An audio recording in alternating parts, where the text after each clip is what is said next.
I don't have my cam on today. It was acting up, so I was like, you know what? No cam, just gameplay. It's the final day, which means we might beat this game. Officially, like, actually, for real this time. Gotta grab some wangs for the booth hangs. What's up? I wish.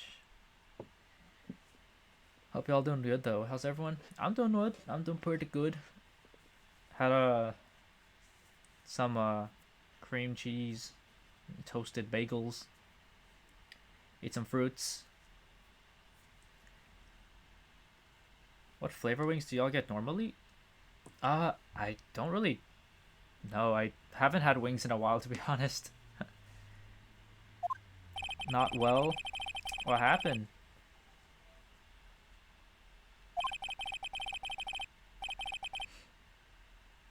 Oh, Lana is missing. And Emma. Something's been happening behind the scenes. It's edgy. They need to jump on board. I still don't remember how that's pronounced.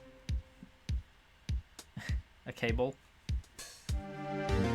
Oh my god, yes. You know what? I should write memos of things I should try, because I know I'm most likely gonna forget every single time.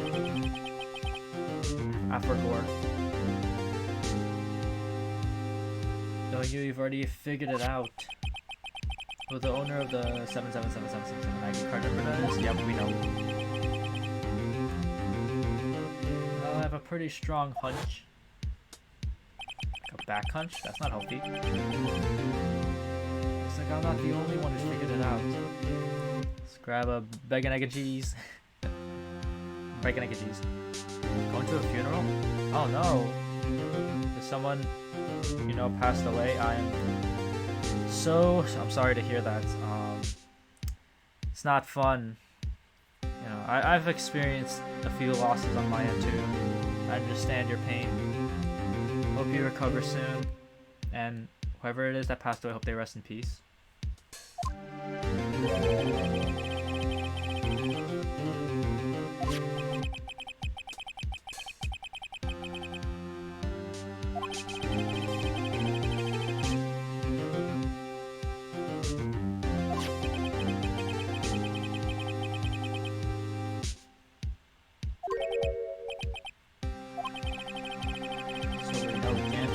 Suspect of some sort. 5 minutes, right? And Chief Prosecutor Scal will be found guilty. Didn't do it.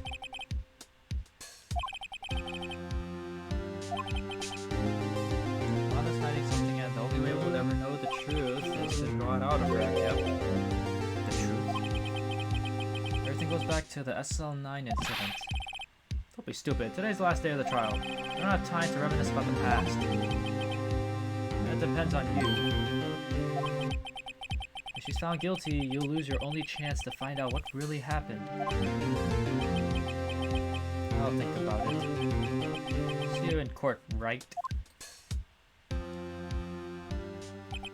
Okay, I'll see you in court, left. Heh. I'm gonna take a while, guess. That maybe likes corgis. Who doesn't? Corgis are great. I'm trying to hang in there. I'm struggling. You know, they always say time heals. It might, even if... Oh, they say time heals, but, you know, it doesn't always mean, like, you can just... Well, some people, I guess, can recover from loss very quickly. Others, not so much. I'm one of those people that have had hard times recovering from losses for quite some time, so I can totally understand where you're feeling right now.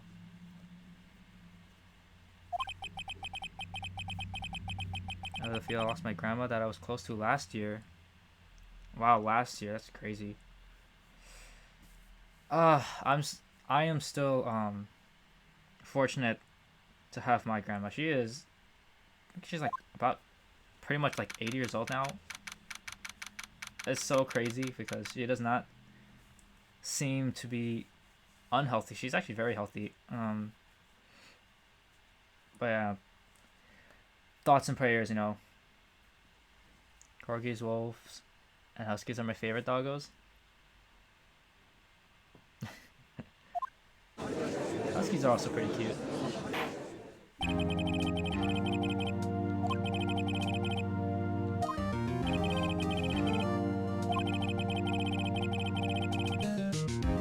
This is when the prosecution puts forth its opening statement. Or that the police chief has a proposal to make. He's gonna propose? May I suppose. This dude is like 7 feet tall. I swear. Morning, folks. How's everyone doing? Hey, OG, been back to the pool yet? No, I've been drowning enough as it is in my work. Oh, that's a good one. Don't think I can top that. Don't mind me asking, Chief. What exactly what is this proposal of yours? Marry me. What? Anna, that is to say that the defendant, has asked me if she could speak directly to the court. She wants to do what?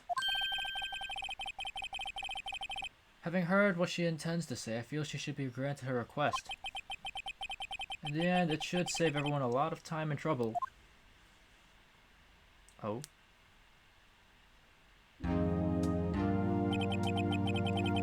What's this all about, defendant?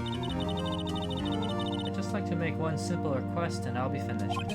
Well then, what's your request? Your Honor, I'd like you to put an immediate end to this trial.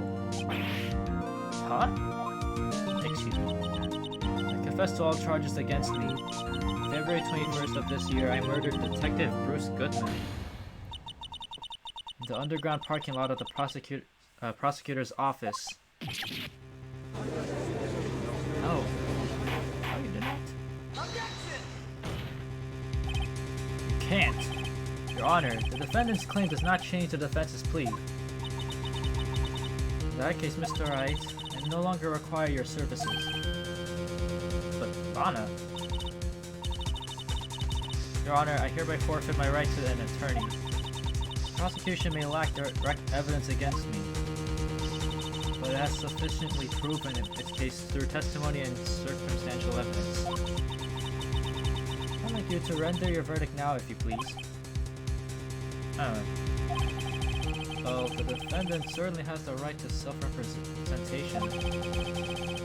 The request is legally valid, although this is an unprecedented situation. Bonk. Indeed, it appears there's no further need to continue this trial, even if Mr. Wright may feel otherwise. This can't be happening. No. It appears the time for this verdict has arrived. This court finds the defendant... No! Objection! One moment, Your Honor. Mr. Edgeworth? The prosecution has not yet proven the defendant guilty beyond reasonable doubt. Yes. I gotta get prepared for the funeral, so I'm gonna head out. Alright. Hope you feel better. Again, apologies for your loss, and I really hope you recover soon.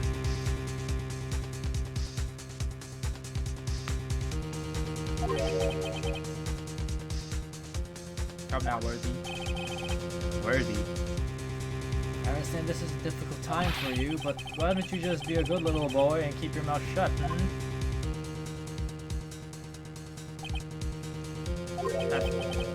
I don't think I care for your tone, Chief Gant. What? Creating another fabrication to cover up your past mistakes. Sorry, but I'm no longer the naive little boy you would have me be. Boy. This sudden confession from the defendant, it's obvious to me some kind of deal was struck behind the scenes. Some kind of deal, Not everyone who operates as you do... What? Oh yeah, not everyone operates as you do, Worthy. I thought so. Your Honor, the prosecution would like to change its first witness. Oh? To whom? As its first witness, the prosecution would like to call Miss Emma Skye. I request the court hears her testimony. Mr. Edgeworth, I am exercising my right to self-representation. Edgeworth is like, I missed the power, that's my problem. I don't think we need to continue. I don't care what you think, Miss Skye. He really told her. I missed the power, that's my problem. The exposure of truth sometimes results in tragedy. However, no matter how tragic the truth may be, it would be an even greater tragedy to avert one's eyes from it. Very well, the court shall grant the prosecution's request. That's okay with you, right, Chief Gant? Worthy, you'll live to regret this. Mark my words. Ooh. Miss Emma Skye, please take the stand. Looks like Edgeworth has decided to take the horse by the reins. Oh boy. Now the witness, please state your name and occupation. My name is Emma Skye. Occupation? I'm Mama's little sister, and I want to be a scientific investigator. 2 years ago, you encountered the serial killer Joe Dark of the Joe Dark killings. Is this correct? Yes. I'm trying my hardest to forget about that, though. I'm sorry, but I'm afraid I'm going to have to ask you to recall those events one more time. Mr. Edgeworth, do you remember this trial concerns the murder of Detective Goodman? An incident that was resolved 2 years ago really all that relevant? Yes, it most certainly is. Well, okay then. Sure gave in fast. Now, please testify about what happened to you 2 years ago.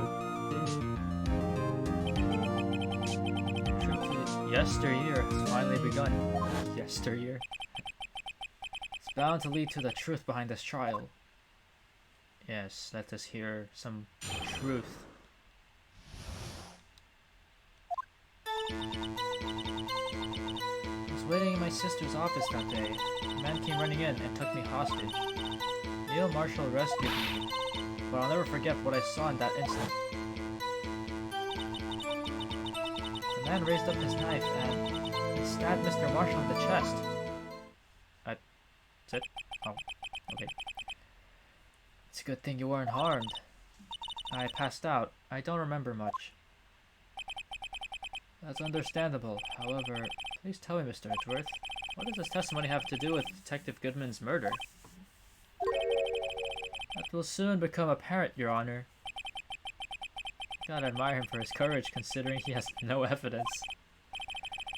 Very well, the defense may begin his cross-examination. Oh boy.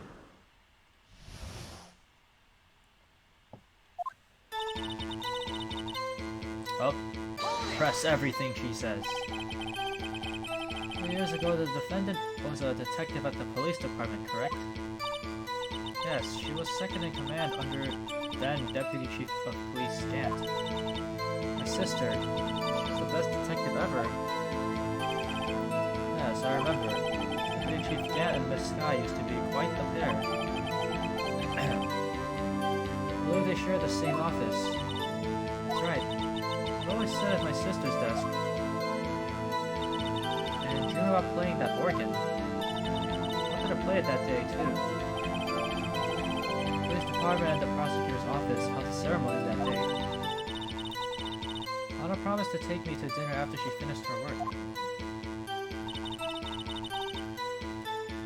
Okay, this was Joe Dark.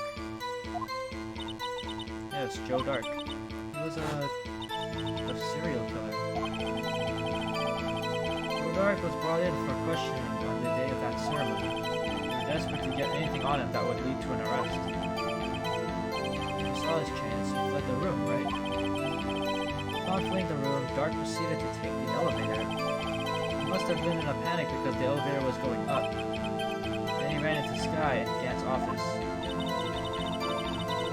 was a lot of noise coming from outside, so I opened up the door to have a look. That's when I saw him. Okay,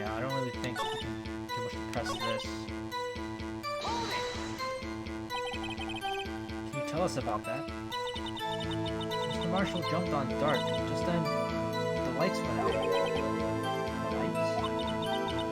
She just said, it's just about this time of year. There's a terrible storm going on and lightning struck nearby. So the electricity went out. Wait a minute. It was pitch dark in that room. You shouldn't have been able to see anything, right? Right. Just then, lightning flashed again outside. That sudden flash left an unforgettable image of a scene in my mind. You see, I told the detective about what I saw then. The detective? Yes, Detective Goodman. He was in charge of the case. Detective Bruce Goodman, the victim. You want to hear more, of course? So you spoke with Detective Goodman about this 2 years ago. Yes, that's what's so scary about this trial. And you told Detective Goodman about what you saw? Yes, but at the time the words just wouldn't come out. That's why I drew a picture. Picture? I think she mentioned that before. Mr. Wright, have you heard enough? Ask about the picture? This picture the witness drew, I believe it has a very important meaning. The list of evidence I was given 2 years ago didn't contain a picture.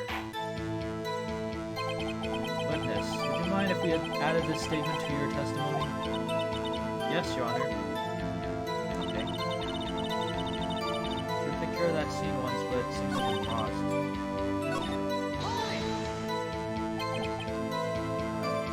Press that. You drew a picture of the scene you witnessed, right? Yes, I wanted to do everything I could to help the investigation. I still see it now. Whenever I close my eyes.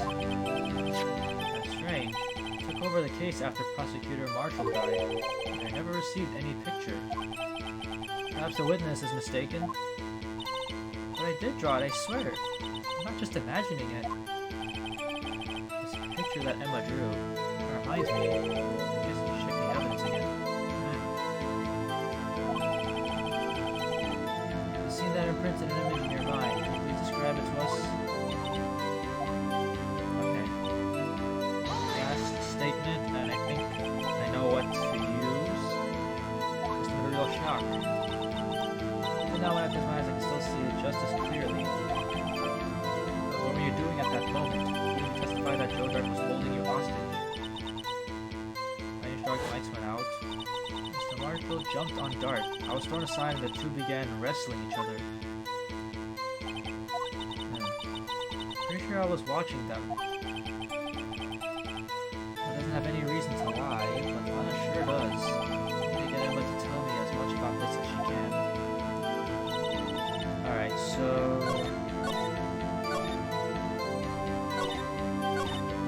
Oh wait, I did not mean to press. I mean to skip this.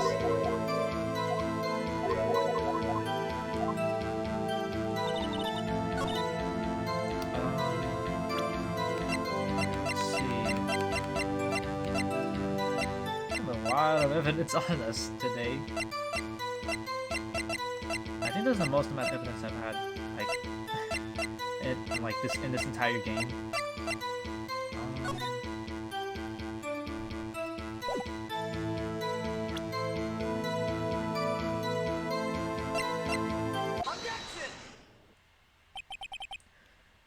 Mr. Edgeworth, this little girl put all her heart into drawing that picture, and yet you would insist on denying its existence? Huh? Hey, I'm not the bad guy. All I'm saying is that as the prosecutor for that case, I wasn't handed such a picture. That may well be, but that doesn't mean it doesn't exist. Behold! This is an evidence list for the SL9 incident? Please turn it over, Your Honor. Turn it over? Turn... Ah! Ah! What's this? Yes, what is that? Hey, that's it. That's the picture I drew. Indeed, two men appear to be wrestling here. What's the meaning of this? What are are you doing with that list? Me? No, the ground. Obviously you. Only the prosecutor in charge should have access to that list. Huh? These lists, they're different from each other. What? It would appear, Mr. Edgeworth, that the evidence list you were handed 2 years ago was incomplete. These two lists fit together to form one. You see the marks here where they were torn apart from each other. You know, the images don't really make it seem like it was, but I'll take your word for it. So you see, Mr. Edgeworth, it's quite obvious what happened. 2 years ago, only half of the evidence in that case ever reached you. What? What? None? Order, order! Miss Sky, why did you draw your picture on the back of such an important list? Because that's what Detective Goodman handed me in the questioning room, Your Honor. Wait a minute. If this list was torn in half, then that means... Your Honor. Are you alright, Mr. Wright? Your eyes are bulging from your head. If the evidence list was torn in half, then there might be more of the drawing on the back of Mr. Edgeworth's list. Yes, that's quite conceivable, Mr. Edgeworth. It's possible. Let's see. What is this? Something wrong. You even have to ask. I love how quick their facial expressions just change. Sorry, Your Honor. There is indeed something drawn on the back of my list. If that paper is the list that you're holding, it's completely empty on that side. It's that thing!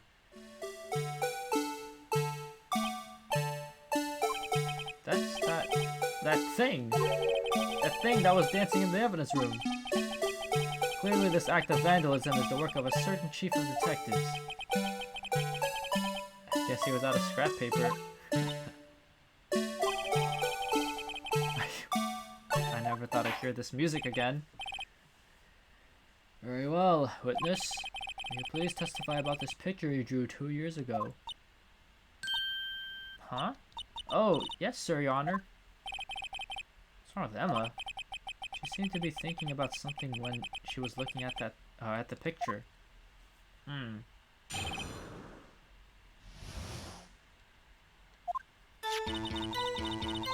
It's the picture I drew 2 years ago. The flash of lightning was so bright, all I could see were shadows. After that, I must have fainted. This picture shows exactly what I saw in that instant. Naruhodo. To think a flash of lightning could burn such an image in your mind. Thanks to that, though, she was able to show us exactly what she saw. Well, I don't see any contradictions here. This clearly shows Joe Dark about to murder Prosecutor Neil Marshall. The defense may now begin its cross-examination. Yes. Okay. Did you draw this picture right after the incident? I think I drew it 2 or 3 days later. At first I was in such a state of shock that I couldn't do anything. During that time, the investigation team was reorganized. Detective Goodman was placed in charge, under the direction of Damon Gant and Anna Sky. 2 or 3 days later, every shit still had been fresh in her mind. Excuse me, witness? Can you please tell us why this picture is painted all black? Can't you just explain that? Yeah, she saw the shadows. At the time, you didn't even know it was Mr. Marshall who had come to your rescue. No, I couldn't see him clearly. The lightning was so bright, and I was knocked to the floor. You were knocked to the floor? Dark had a tight grip on me, but when Mr. Marshall jumped on him, I was knocked away. I turned around, and that's when the lightning flashed.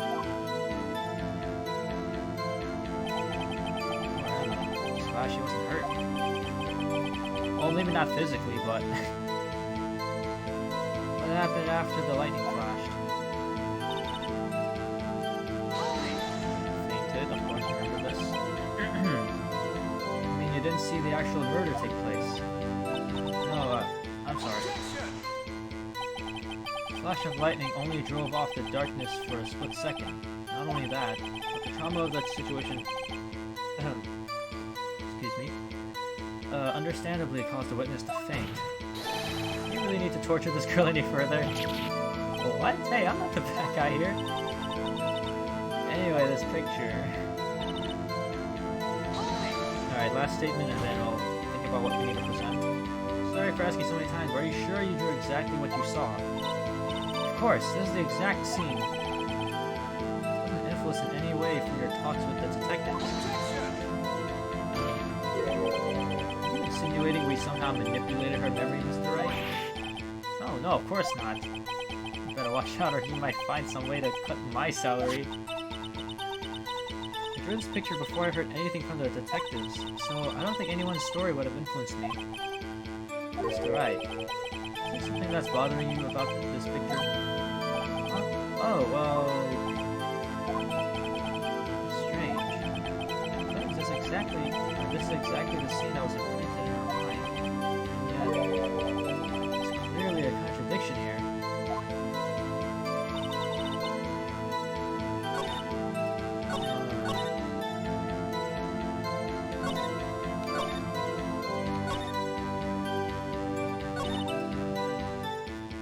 So she did draw this 2 years ago.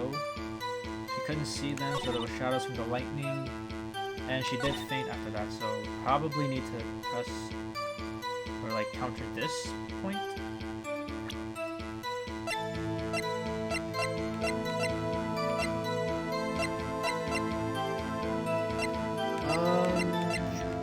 What do we...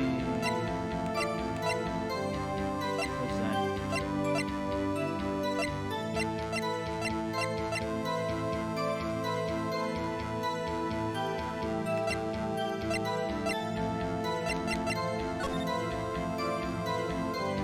So Neil Marshall's the one that saved her.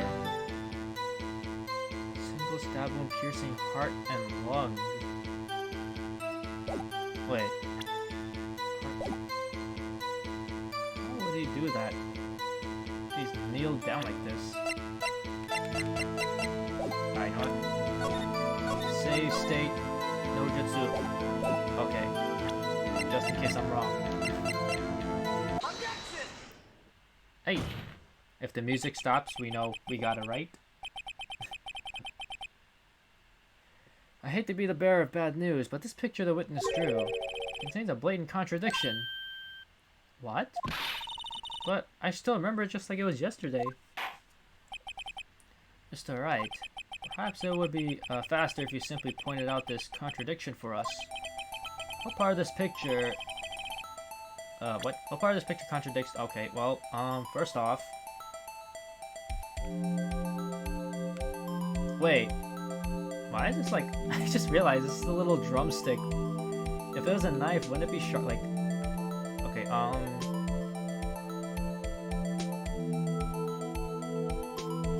wish I saved before I did this. I did though, right? The contradiction, of course, lies here. Take a look at the knife the man is holding. It's a piece of... whatever that is. Looks like a flare. Or like a... one of those toy things you use for like taiko. If you look closely, you can see its tip is broken.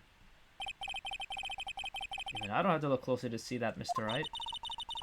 But Mr. Wright, look at the evidence. See the murder weapon? Its tip is broken too. If I recall, the tip of the knife was found broken off in the victim's body. It was the conclusive piece of evidence that proved Joe Dark was the murderer. I'm afraid it's not so simple, Emma.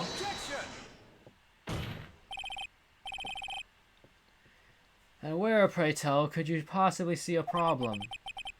It's obvious, really. The victim suffered a single stab wound to the back. The victim was only stabbed once, then the murder weapon should not yet be broken.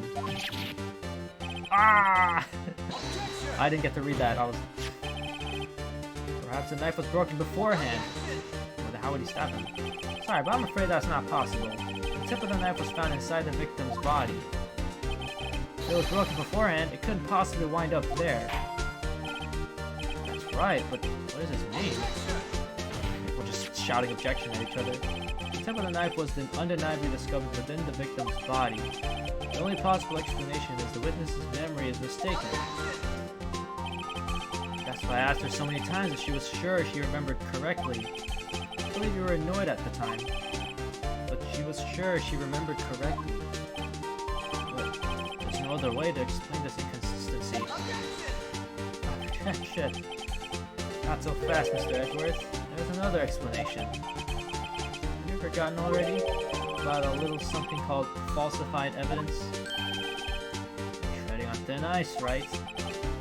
All I'm saying is that this broken knife tip might be the piece of evidence that was forged.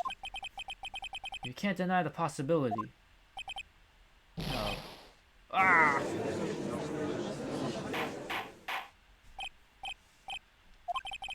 Are you saying the investigation really was corrupted?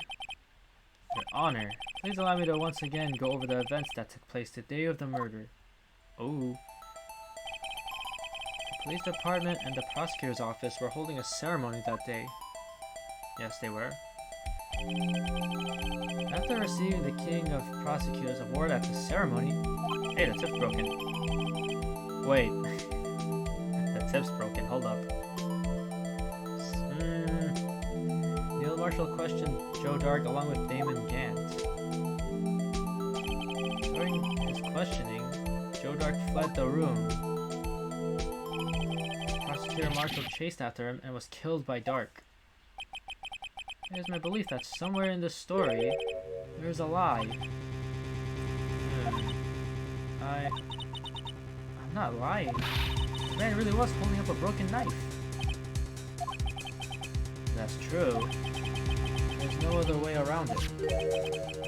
This could not have been the actual murder weapon. It must have been another broken knife. The chances of there being two broken knives. Another broken knife besides Joe Dark's. Could there have been one? I'm not mistaken. There is another one. I saw in that picture. A broken sword. The witness is this adamant about the accuracy of what she saw? It can't just be explained away by a simple observational error. Mr. Wright. Slam. That instant, Emma really did see a broken knife. I assume then that you have some information about this other broken knife, so please feel free to enlighten us. Okay, I feel pretty confident about what I need to present. I just need to look at my evidence again, please. The murder weapon was already broken prior to the murder. There's only one way. Take a look at this. Here's the real murder weapon, my badge. I'm kidding.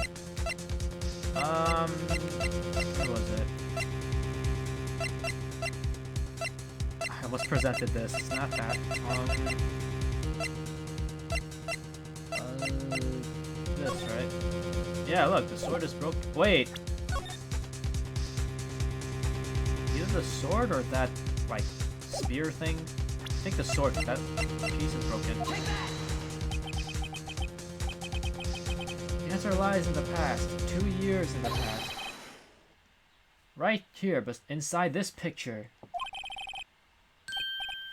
This is a picture of the award ceremony. Ah! Ah! He's in pain. It's the broken murder weapon. Notice the award Prosecutor Marshall is holding. That's a broken knife. Well, I mean, well, that's a sword, but whatever. We'll call it a knife because why not? As we earlier concluded, the knife in the drawing was not Joe Dark's knife. That being the case, the knife the witness saw was in all likelihood from this award. Ooh. Order! Neil Marshall was awarded King of Prosecutors that day. As an award, he was given this broken shield and knife. I just realized the King of Prosecutors Award for Edgeworth had the shield, but it wasn't the quote-unquote knife. Pretty sure it's a sword, but you know, we'll just call it a knife. It didn't have the knife, so where is that knife, I wonder? When he chased after Joe Dark, he pulled out this knife. Being a prosecutor, he did not carry a pistol. The broken knife was the only weapon he had in this dangerous situation. But that can't be. Oh, and why not, Mr. Edgeworth? Because of the King of Prosecutors Award knife was the murder weapon, and the murderer and the victim would be reversed. What do you mean? I mean, this man raising a knife would have been Prosecutor Neil Marshall. Uh-oh. Oh! But the prosecutor was the one who actually died. That's true. What's going on here? Tell me, bro, I don't know. It seems Mr. Wright has been a bit too eager to jump to conclusions. Wait, I remember now. I remember everything. You remember. Witness? Mr. Edgeworth. What is it? Could you show me your evidence list again, please? This list? The one with that picture scribbled on the back?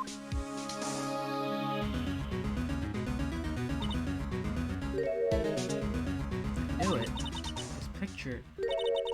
I'm the one who drew it. What? You drew that? That's right. The list wasn't torn in half at the time I drew this picture. Oh.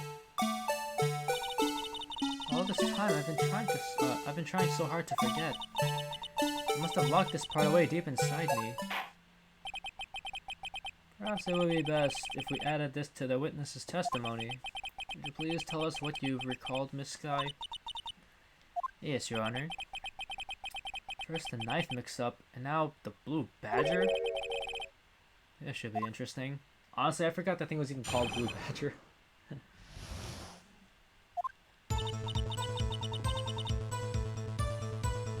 Okay. When I saw that man raise his knife, I panicked and rushed toward both of them. I think I knocked away the man with the knife. Just then there was another flash of lightning, and that's when I saw the blue badger. He wasn't in the room, but I'm sure I saw his shadow. Huh. He's like, what the? What the heck? This is certainly most unusual. Slam. Try impossible. The chief of detectives hadn't even designed him until this year. That would mean he didn't even exist 2 years ago. Yes, well, the defense may now begin its cross-examination. Stop, please! Don't pursue this any further. Lana, what's the meaning of this? Please remain seated in the defendant's chair. You can't do this. I've already confessed to the crime. Why can't you just leave it at that? Chief Prosecutor Sky. We've already come this far. It's too late to turn back. Silence! The defense will now begin its cross-examination. Bailiff, please detain the defendant. Seems we're finally getting to the core of the matter. Okay. Let's see. Sorry, his knife, panic, and rushed towards them. Why would you do something so dangerous? What else could I have done? He was about to stab Mr. Marshall. Seems convinced that Dark was the one holding the knife. But as we've just theorized, Mr. Marshall was the one holding the knife. Well, I didn't know that at the time. When that Dark guy knocked me down, all I could think of was, I gotta help that other person. What do you mean you think? It all happened so fast. I was in shock. I don't remember everything clearly. When I did, it's all kind of a blur. Sky was almost killed before she was witness to a murder about to take place. There's so much happening in a matter of seconds. A little disorientation is only natural. I saw the man about to stab the other person who I thought was Mr. Marshall. I knew I had to stop the man with the knife. you did was very brave, young girl. So then what happened next? Okay, so are you sure about this? Of course, see? I even drew a picture of him here. But it was the chief of detectives who thought up this hideous beast. And that was just this year. Blue Badger didn't exist 2 years ago. It was all quite verifiable. That sounds strange. I was surprised too when I saw him at the police department. I had this nagging feeling that I'd seen him before somewhere. Now I finally remember. Wow, that's cool. Oh, brother, just when you thought that thing had caused enough commotion. Tell us, where in the room did you see him dancing? It was in the room, I'm sure I saw a shadow. A shadow? So you mean you didn't actually see his face with its winning smile and all? That's right, but I still remember it. It had 3 creepy horns. This is pointless. That thing couldn't have possibly existed 2 years ago. The witness must be mistaken. It may well be. But what's important is what caused her to think she saw what she did. Oh? I suppose you have an explanation? If so, then by all means, please tell us what this shadow really was. What was it Emma saw when that lightning flashed? What is this blue badger really? Well, if I say I'm not sure, then it's kind of... I gotta go with it. Blue badger hadn't even been dreamt up when Emma drew this picture. Yet she's certain she saw its shadow. Ladies and gentlemen, it is the defense's belief that on that fateful day 2 years ago, there indeed was something that looked similar to the blue badger. Something that is now sitting in this very room. Mr. Wright. In this room? Very well, Mr. Wright. What is it that the witness saw in that instant? Oh. Save state. If I get this wrong. Please show us this mysterious blue badger lookalike. Okay, so 3 horns. All we need to do is show him something that looks like the blue badger, which,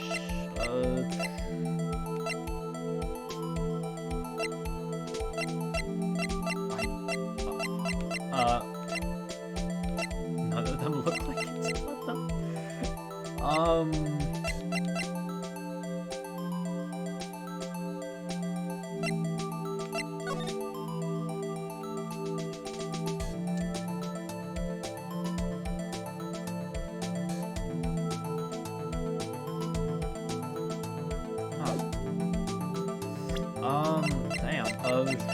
Well, I know it's none of these. Definitely none of these. This?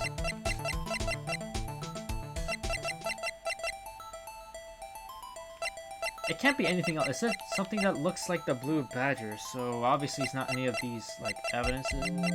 This seems like the only possible one.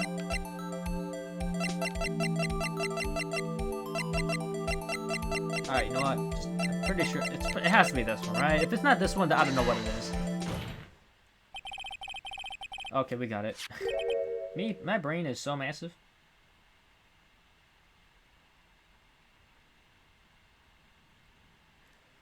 The mysterious blue badger was in fact this. But that's... what exactly is that? It's some sort of jar. It's a really weird looking jar. But Mr. Wright, that doesn't look anything like the blue badger. Indeed, it doesn't. As it stands now, it's just a plain jar. However, what if we were to change our viewpoint? Our viewpoint? Gotta show them the correct angle to look at this form. Are you serious? I gotta rotate this to make it look like... How am I supposed to do that?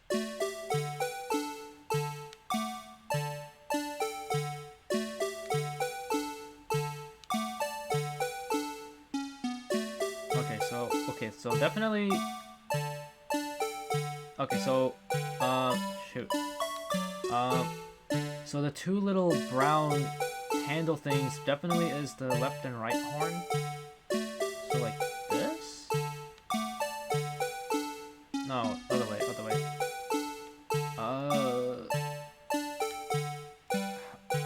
Oh, wait, oh, hold on, hold on. I think I got it. Like this. No, like this.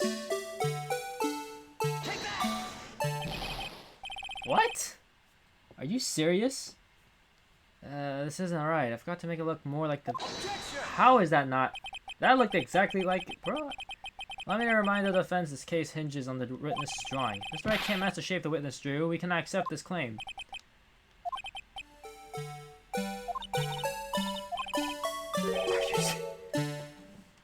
Was the... How... I am... Okay.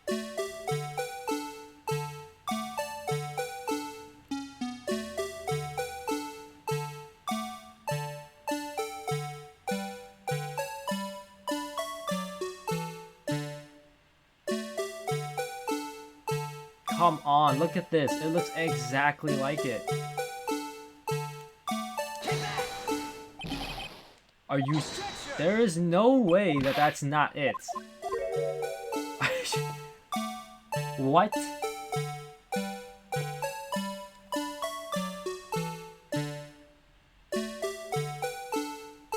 What do you mean? Am I just stupid? There's no way that I'm wrong. Yo, this game... The game is wrong. They're trying to... Okay. Oh.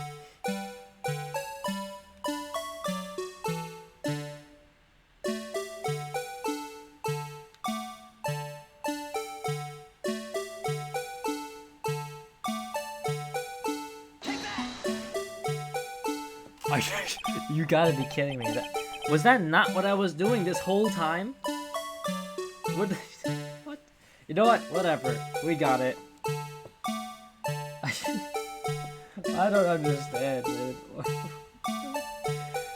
Well, is this a miracle or what? Yeah, you telling me. Are you kidding me? Like the past few times it didn't work, and now all of a sudden it works? No one can possibly deny this jar's resemblance to the Blue Badger. No. It can't be. Blue Badger was based off a jar? Order! Order! The defense has proven its claim. The mysterious Blue Badger witnessed on the day of the crime was actually this. Objection! Although we all enjoy Mr. Wright's dramatic performance, one question remains. What's your point? What's your point? What do you mean? So that Badger thing was actually just a jar. It doesn't change anything. Objection! I'm afraid that's where you're wrong, Mr. Edgeworth. See, this changes everything. Indeed? Very well then, please tell us, what's different now that we know the witness saw this jar? Well, I mean, it has nothing to do with murder or the weapon, so probably the location. Or maybe? I don't know. Allow me to take these in turn. At the moment of the murder, the witness saw this jar. A very specific angle, I might add, Mr. Wright. Yeah, so knowing this, where could she have seen this jar? Where? The location of the jar is shown in a picture taken on the day of the crime. It's on a shelf in the office of Damon Gant. But the body was found lying near Lana Sky's desk. The witness testified so herself. Yes, it is these two facts that reveal what actually transpired. You see, the struggle between Dark and Marshall did not take place in Lana Sky's office. It happened on the other side of the room, in Chief Gant's office. What? Are you implying the murderer moved the victim's body from Damon Gant's office to Lana Sky's office? Yes. Why would he do that? There's no reason. Exactly. If there wasn't a reason, he wouldn't have gone through the trouble. The only logical conclusion is that there was a reason. Do you know what that reason was, Mr. Wright? finally figured it out. This is why Lana tried to stop the trial. It's too late to quit now, though. Please recall the witness's testimony. She said she knocked away the man who was holding up the knife. In the next instant, the jar was hit and flew through the air. Now tell me, what could have sent the jar flying? That would have to have been the impact the man made when he was knocked into the wall? Ladies and gentlemen, if I may draw your attention to this picture once more. If the man was knocked in the direction of the shelf the jar was sitting on, what would he have hit? A suit of armor, holding a very sharp and dangerous looking sword. Yes. Oh, makes sense. Since the man who was knocked into the armor was carrying a broken knife, it would have had to have been Neil Marshall, wielding the King of Prosecutors trophy. No. Mr. Wright, can't be thinking... Yes, there is another possibility of what actually transpired in that room. Another possibility? Of course the perpetrator would have had no idea, but nevertheless... I don't know if I can go through with this. Mr. Wright, what's the matter? Events took place as the defense theorizes. The outcome is obvious. At that moment, assuming the man Emma Skye knocked away was actually Prosecutor Neil Marshall. Oh. Wow. I didn't think that actually showed that.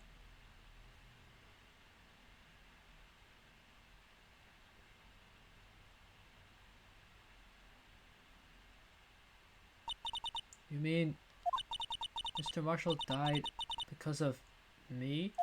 Uh-oh.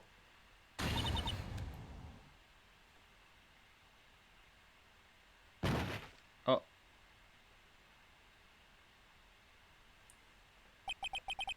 I never imagined her testimony would lead to this.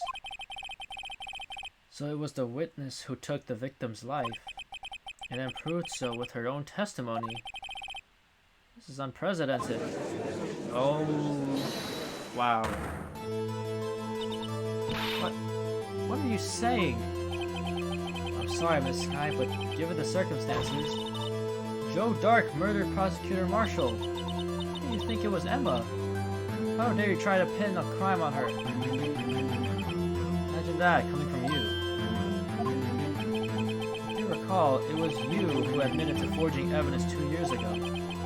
The reason you moved Prosecutor Marshall's body was to keep anyone else from finding out about what Emma did, wasn't it? I assure you, Mr. Edgeworth, I have no idea what you're talking about. If you hope to have anyone believe your insane allegations, I'm afraid you're going to have proof.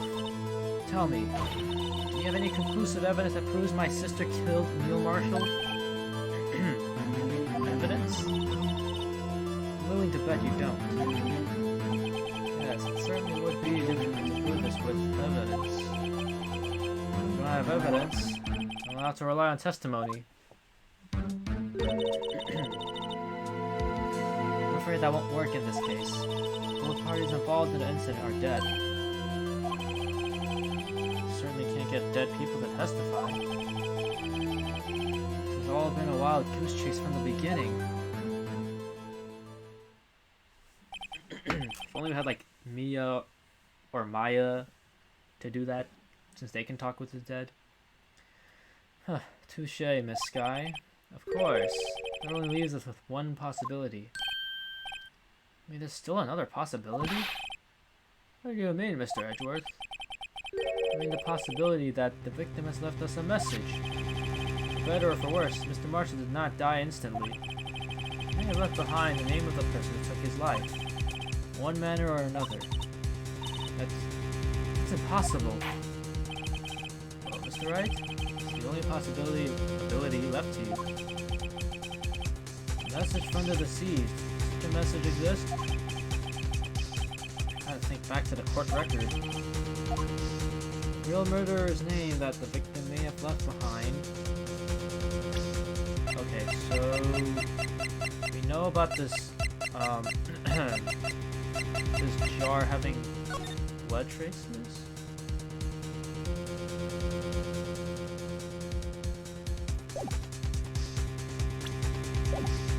Well, I mean, it can't not exist, right? They've been talking about it. Oh, whatever, we're just gonna have to go with it. This message from the deceased is already in our possession. Mr. Wright, you stop at nothing to prove my sister a murderer? Just then with a straight face like, yup, that's what I'm doing. Do not be mistaken, Miss Skye. Our purpose is not to accuse Emma of any crime. There is only one thing we seek. The truth. No matter how painful it may be. Now then, Mr. Wright, please show us the piece of evidence that conveys a message from the deceased. Okay, well, I just pointed it out. Probably this. This is the message left by the deceased. This is that blue badger from before, right? Oh, is he going to just speak the killer's name? If that thing could, I'm sure it would. Looks like everyone's forgotten this is just a jar. The message was left here, on the surface of this jar. What do you mean? If you look closely, you see a faint trail of blood on this jar. Looks like someone wiped the blood away. Yes, but notice. For some reason, blood on some of the fragments was not wiped away. Yes, there is a line here, drawn in blood. So what you're saying is these dots were once lines. Prosecutor Marshall did not die instantly. He used the few precious moments left to him to leave behind a message. One that someone apparently wiped away. But blood must have seeped into the jar where the lines changed directions. Precisely so. All we need to do is connect these points, and the victim's message will become apparent. No. It can't be. Mr. Wright, what kind of message did the victim leave for us? Your Honor, I believe these bloodstains will reveal to us the answer. I've got to connect these dots to make letters. There's only one thing the victim would have written, given the circumstances. His murderer's name. Okay, so this obviously goes like that. Come on.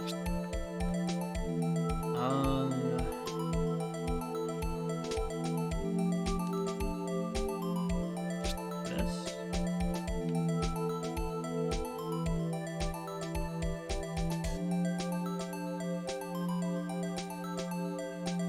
Oh. Wait, I think I got it.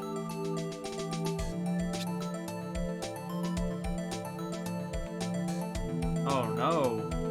Uh-oh.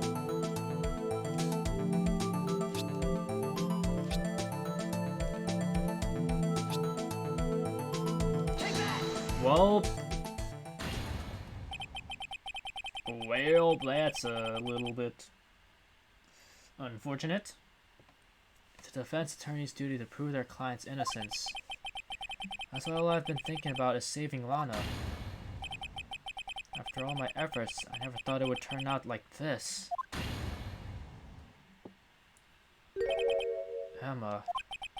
So, this is the final message Prosecutor Marshall left behind.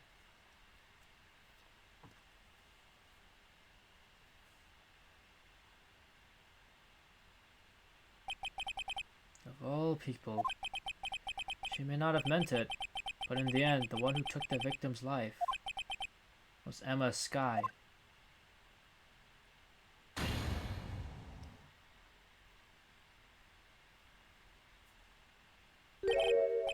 Seaworthy, can't say I didn't warn you. She can't. Do you understand the implications of what you've done? What are you talking about? 2 years ago, Joe Dark was sentenced to death. He was convicted because of his final murder. I believe you were the prosecutor in the case, were you not? Yes, Worthy. Because of you, an innocent man was sentenced to death. Not only that, but you used forged evidence to ensure his conviction.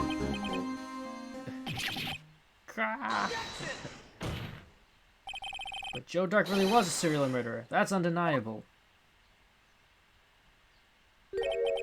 I'm afraid that's not important. Didn't you know? We are defenders of justice.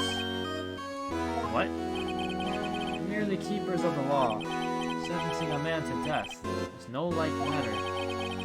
Even if there wasn't any cover-up or evidence forgery, ultimately the responsibility falls on the prosecutor in charge.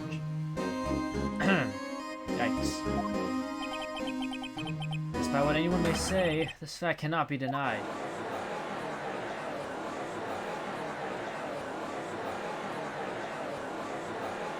Wow. Let me just stand and recognize this fault.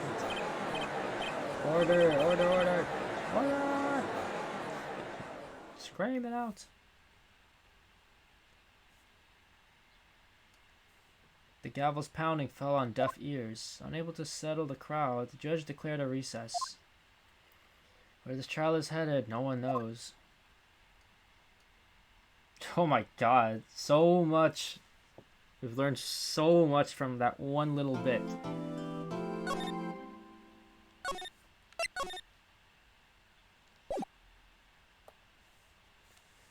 Is this it?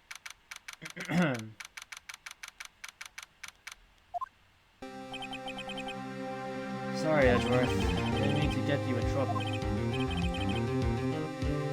Don't worry about it. This is my problem, not yours. Hope I'm not interrupting anything, pals. This guy. Oh, yes I am. I'll come back later. This guy. Wait, Detective Gumshoe. What is it? You got a lot of nerve, pal. Look at the detective run all around while I'm duty. Top it off, you call me here. This ain't happier people at funerals. Why do I feel like I've heard that line before? I take it Lana's having you run errands again. Let me tell you, this is the last time, pal. Here, she asked me to give this to you if there was a break in today's trial. Evidence law? George was talking about this just the other day. You must know the 2 rules of evidence law. Rule number 1. No evidence shall be shown without the approval of the police department. Is that right, Mr. Wright? Seems so. You can at least study some evidence law, really. The chief prosecutor also wanted me to give you a message. A message? He said, if you're planning to take him on, you're going to need this book. Man, I guess I'll need to give this book a thorough read. Huh, it looks like a children's book. Wait, did you say it went to my pocket? I can fit that book in my pocket? I mean, maybe it's just a little book. Doesn't look like that book will do you any good now, though. All that's left now is the chief prosecutor's sentence. That's where you're wrong, detective. Huh? Haven't you figured it out yet? Why I'm still sitting in that prosecutor's seat? Despite all these allegations being thrown at me? Mr. Edgeworth. The real trial today hasn't begun yet. What? What else is there left to do? Your credibility's been all but ruined with this forged evidence you were unaware of. And this guy found out she unwittingly caused a man's death. And now you're telling me you want to do more? You gotta be kidding me, pal. You're missing the point, detective. Lana didn't murder Detective Goodman. She merely stuck a knife into his dead body. That means the real killer is still out there. What? I'm going to expose him, no matter what it takes. This case has hurt too many people. It's time to bring it to an end. You said it, buddy.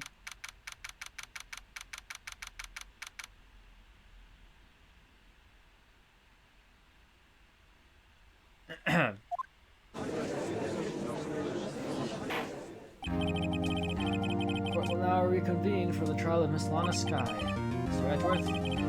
Yes, Your Honor. The Inquiry Committee is planning it to impose harsh penalties for your actions.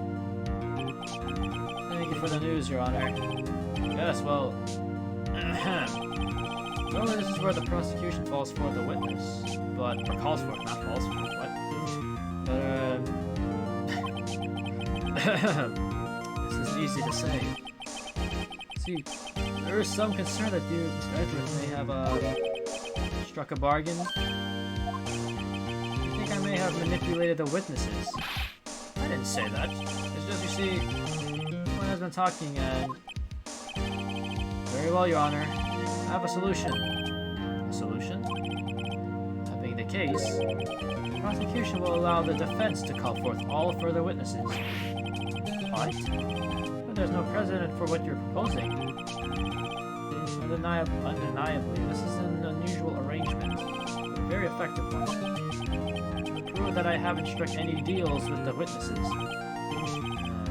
Mr. Wright, what do you say?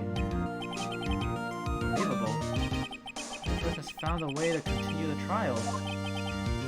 Very well. The defense accepts the prosecution's proposal. And it's settled. The defense may now call forth the next witness. Mr. Wright. You do realize this is your last chance. If you call the wrong witness, this trial is as good as over. The defense calls... It's fine they come to bring out the real murderer.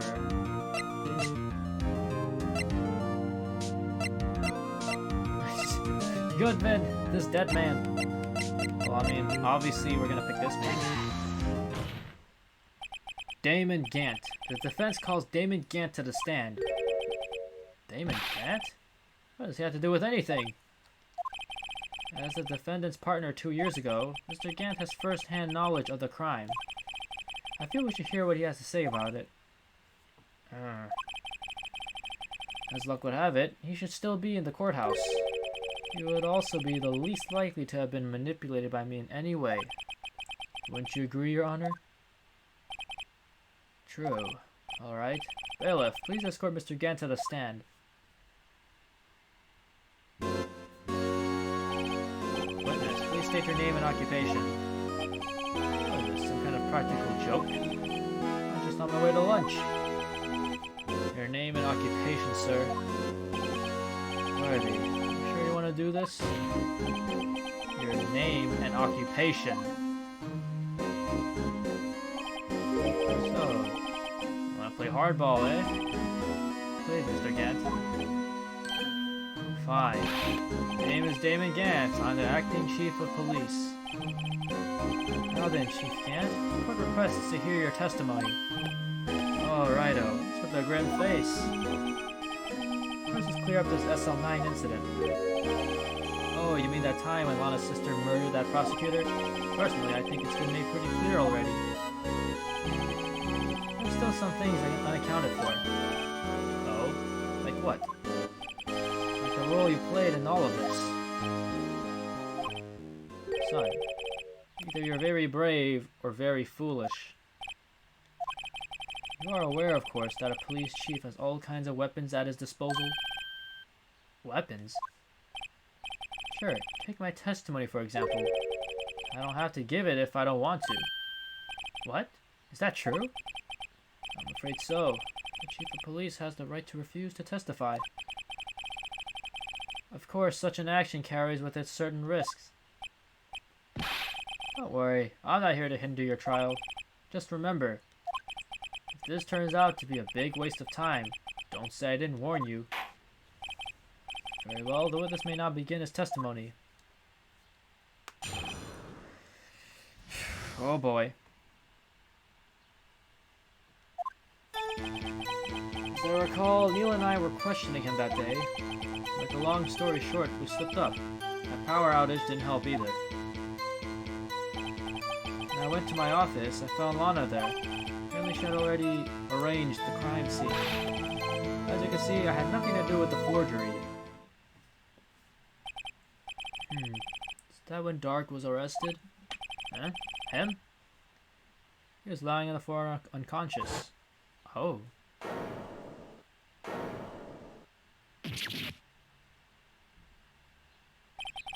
When Emma said Neil flying, it seems Dark bumped his head. I see. Everything seems pretty clear cut. The police chief has the right to refuse to testify. I better hit him hard and fast. Okay.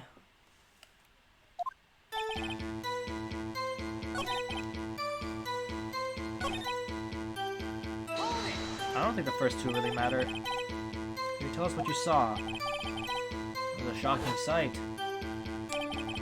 Neil and that serial killer was lying in a heap on the floor, all tangled together. Clark was also lying collapsed on the floor? Yes, apparently he hit his head and was knocked out. Next to them were those two poor girls. Anna was cradling Emma in her arms. Looking back at it now, she must have already known what her sister had done.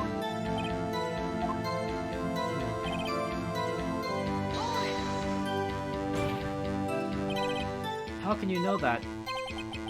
Because of the victim's body. It had already been moved. So that means... you found the body near Lana's desk. That's right. I think you said earlier, it was my suit of armor that really stabbed the prosecutor? Yes. Anyway...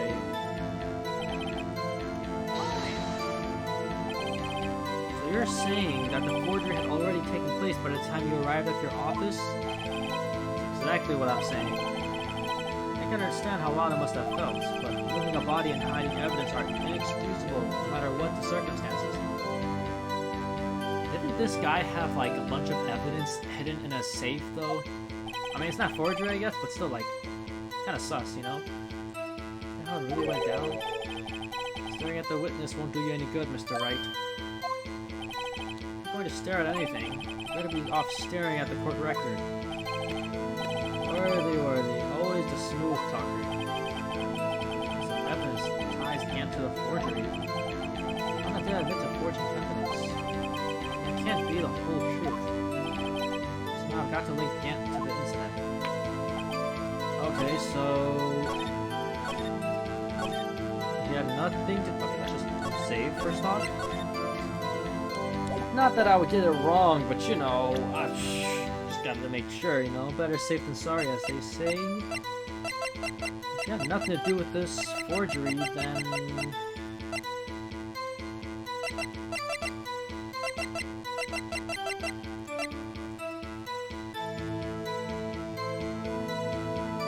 okay, let's think back. So, we found out that Blue Badger thing was this.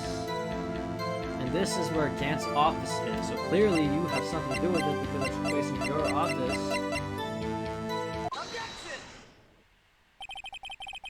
You claim you had nothing to do with the forgery. But I'm afraid that is a claim you cannot back up. Explain yourself. Several pieces of evidence are found in your office. Take this jar for example. It's that Blue Badger you showed us earlier. A piece of this jar was discovered in your safe. Yeah, you see? Not only that, the evidence list I presented earlier was actually found inside your desk. Found where? You see, Chief Gant? These articles of evidence uncovered in your office are both concrete proof that you also played a part in the illegal investigation. Chief Gant, what's the meaning of this? Oh. The defense attorney who may even rival Worthy. So you admit to it then, that you were involved in the forgery? Who, me? Or do you mean you? Hey, why would I have anything to do with that? Well, you were the one who snuck into my office when you found this evidence. Oh, I mean... technically, we had a detective accompany us, so... prosecutors aren't the only ones capable of forging evidence, you know. Defense attorneys can do so too. Isn't that right, Righto? However, Detective Gumshoe was present during the investigation. Worthy, my boy. Not even detectives are exempt from the law. Rest assured, Vic will receive his due punishment. What? If Detective Gumshoe's salary drops any further, he'll end up paying to work. Yes, well, in light of the detective's presence, please give us your testimony regarding these pieces of evidence found in your office, and their relation to the forgery that took place at the crime scene. My, kids these days no longer know how to put two and two together.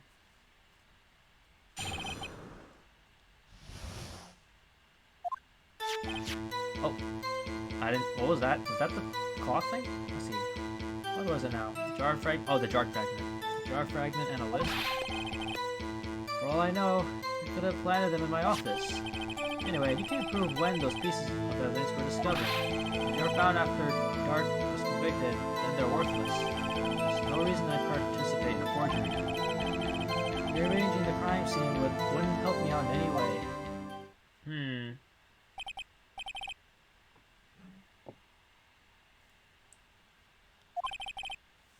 Yes, Your Honor? When investigating the crime scene, you should have been more careful to observe protocol. You do understand that I am the chief of police, right? There will be consequences. Oh. Indeed, I believe I will press charges, so you won't make the same mistake again. My apologies, Chief, but would you mind waiting until tomorrow for that? Today is, well, you know. Alright, Edgy, in return, though. I know, that place, right? Huh? Are these guys telepathic? What are these guys, telepathic? Or telepathic? Telepathic. So...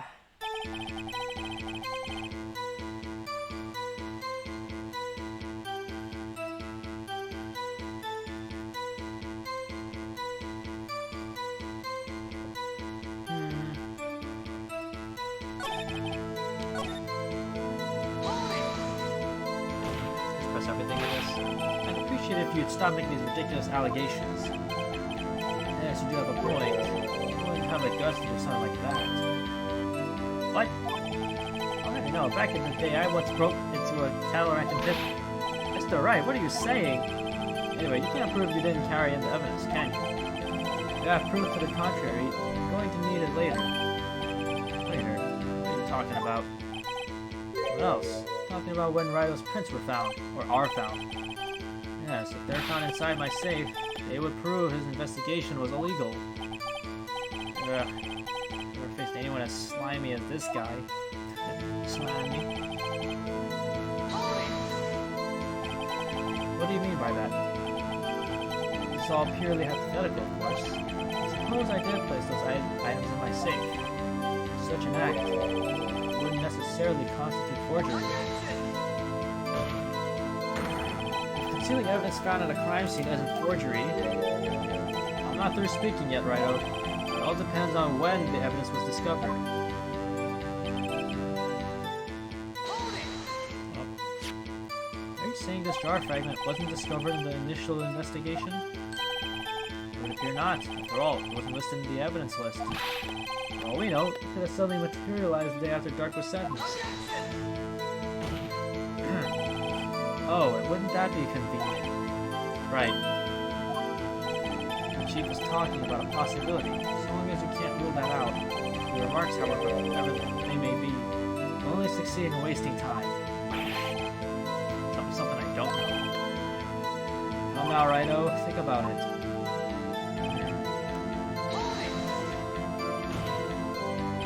How can you look me in the eye and say that? Because I'm innocent. Remember? Who was it that murdered Neil? I'm not sure I care for the word murder here. In the end, the person responsible for Mr. Marshall's unfortunate demise was Emma Skye. Well, how do you see?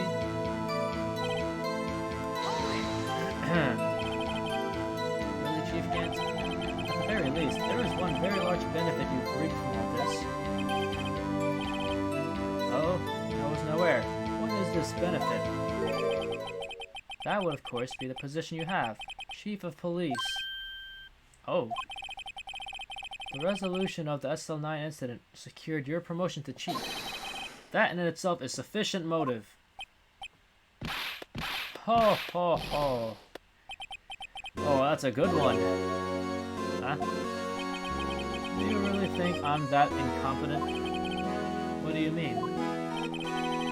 Even without that case, I was already in line to become the next chief. The resolution of SL9 merely sped up the inevitable a little. Is that true, Edgeworth? Yes. He was going to be made chief anyway.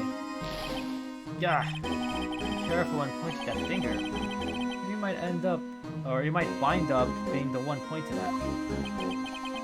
So that means there's only one possible motivation for you to commit forgery. You didn't do it for yourself. You did it for someone else. Don't be silly, Worthy. You know me better than that. There are only 3 people I look out for. Me, myself, and I. There. It's out in the open now. Oji, would you mind if I change my testimony a little? By all means, please do. I wouldn't be anyone's accomplice if there was nothing in it for me. You sure about that? Nothing in it for you? Sorry, but the only person I care about is yours truly. That girl, Lana's little sister, was it? I think I felt sorry for her. You better think again. You're right. I feel sorry for anyone. Tough on crime and tough on people. That's how I was raised. You seem to be lax enough on yourself, though. Oh, that's a good one, Worthy. Could there be something in it for him? Given his selfishness, would he have helped someone out? Well, I mean, just point out anyways. True, you might not help anyone for their sake, but if it would benefit you, you might decide to assist someone. Mr. Wright, it appears you're positively determined to portray the chief as a nice man who likes to lend people a hand. That is not what I mean. Very well then. Who is this person you believe Chief Gan may have helped forge evidence? Our partner, obviously?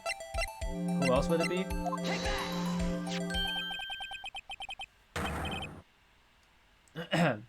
Chief Prosecutor Lana Skye. The defendant? I believe it's quite obvious in light of the circumstances. Emma Skye fell victim to an unfortunate series of events. Who would want to help her more than her own sister, Lana? Or her own sister, Lana? And as for Chief Gant, he would also have a reason to help Lana if she asked him to. That reason, of course, is self-profit. Self-profit? What do you mean? After the SL9 incident was resolved, Lana Skye was appointed Chief Prosecutor at the Prosecutor's Office. The person who arranged this job change was you, Chief Gant. But how will you profit from all of this? You'll be able to use the Chief Prosecutor as his puppet. Essentially, you would acquire unchecked authority over all investigations. You mean to tell me that despite the Chief's formidable appearance, he plays with puppets? Oh wait, you must mean puppet as in someone forced to do his bidding. Never mind. Freaking judge, bro. Admit it, Chief. You assisted Lana Skye in forging evidence.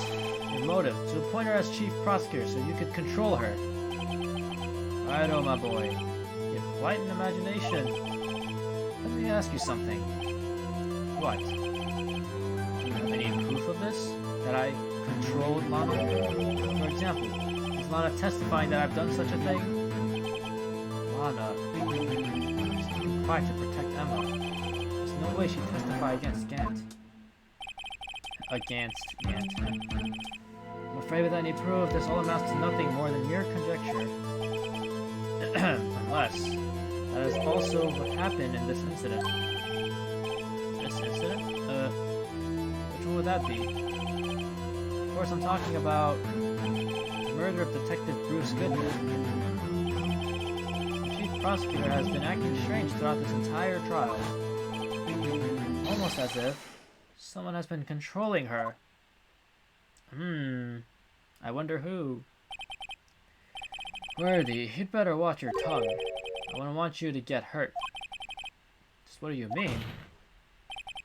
What he means, Your Honor, is that Chief Gant is involved in the murder of Detective Goodman. Not only that, but the Chief is now making Lana take the rap to cover up his involvement. What? What? Nani? Order! I said order! Mr. Wright, you can't be serious. Huh? This is an affront to the highest ranking officer in our law enforcement agency. You accuse the chief of police of blackmail and murder? That's impossible. Says who?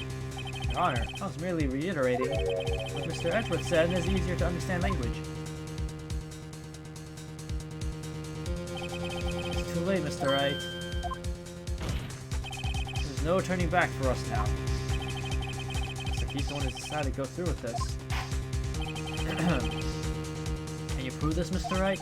That the chief, a high-ranking officer of the law, is involved in this murder? Good question. Regardless of his rank or title, Chief Gann is just a man.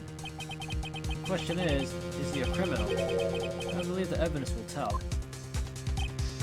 Let's see. Alright then. Let's see what Mr. Wright's got, and it better be good. Okay, well, time to save again. Show us this evidence that ties Chief Gann to the murder of Detective Goodman. Okay.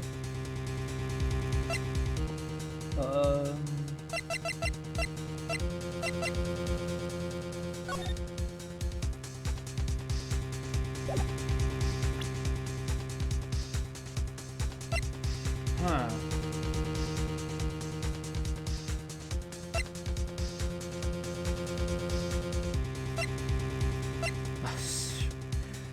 I think one of the problems of having too many evidence is I don't know what to use. Evidence ties Chief Gann to the murder of Detective Goodman.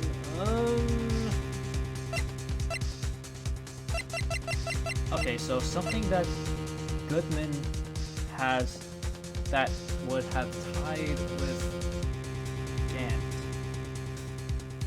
Okay, so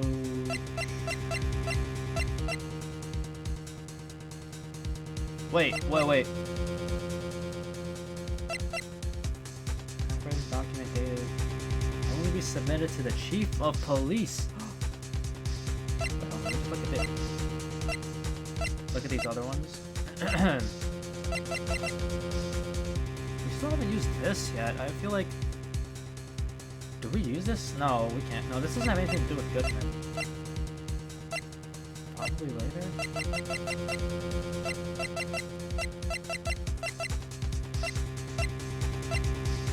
Okay, I'm gonna use this. Well, Chief. So long as Ryder here is tossing out things, regardless of their relevance, mind if I toss something too, Oji? This shoe should do nicely. Chuck it right at you. You always were quite the joker, weren't you? Oops. Looks like I got it wrong. Oh, don't oops me. Maybe this... Okay, well, that clearly wasn't it. Try to think back to what happened in the evidence room 4 days ago. They mentioned we did find something during yesterday's investigation. Something that proves can't enter that room. Okay, you know what? I still have like 4 more chances. Really? It wasn't bad? I mean... Wait. This? Okay, if it wasn't this, maybe this.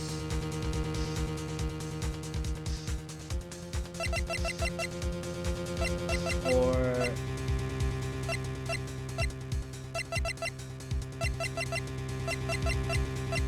Alright, I'll try this one. I'm just...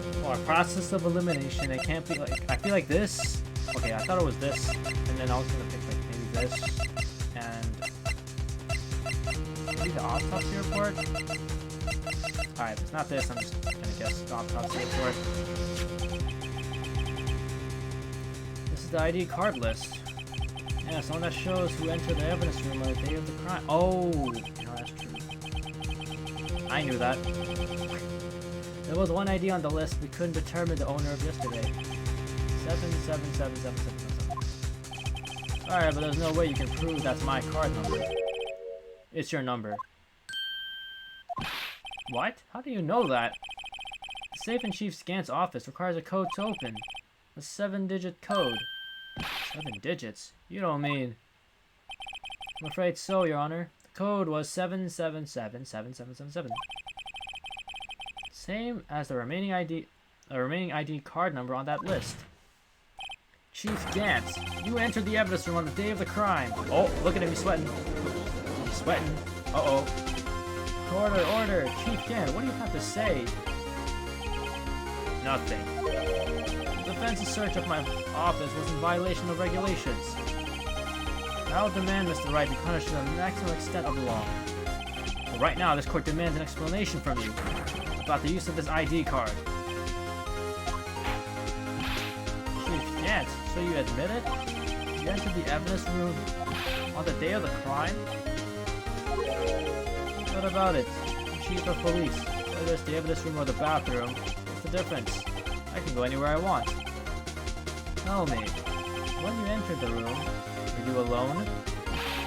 I always go to the bathroom alone, as I do with the evidence room. Detective Goodman wouldn't have happened to be with you that day, would he? Of course not. Why would he be? I hadn't seen him in days. I hadn't seen him in days? You can't. I'm afraid you've just undone yourself. That day, you had to have met with Detective Goodman. What do you mean? This trial's purpose is to determine Lana Sky's guilt. No, it isn't, Your Honor. This trial's purpose is to determine the truth. Chief Gantz met the victim on the day of the crime. And we need to determine one thing. What transpired during that meeting? In that case, Mr. Wright, I'm going to have to ask you for evidence. Show us proof that the victim went to meet Chief Gantz on the day of the crime. Oh, actually, wait, no, I do know.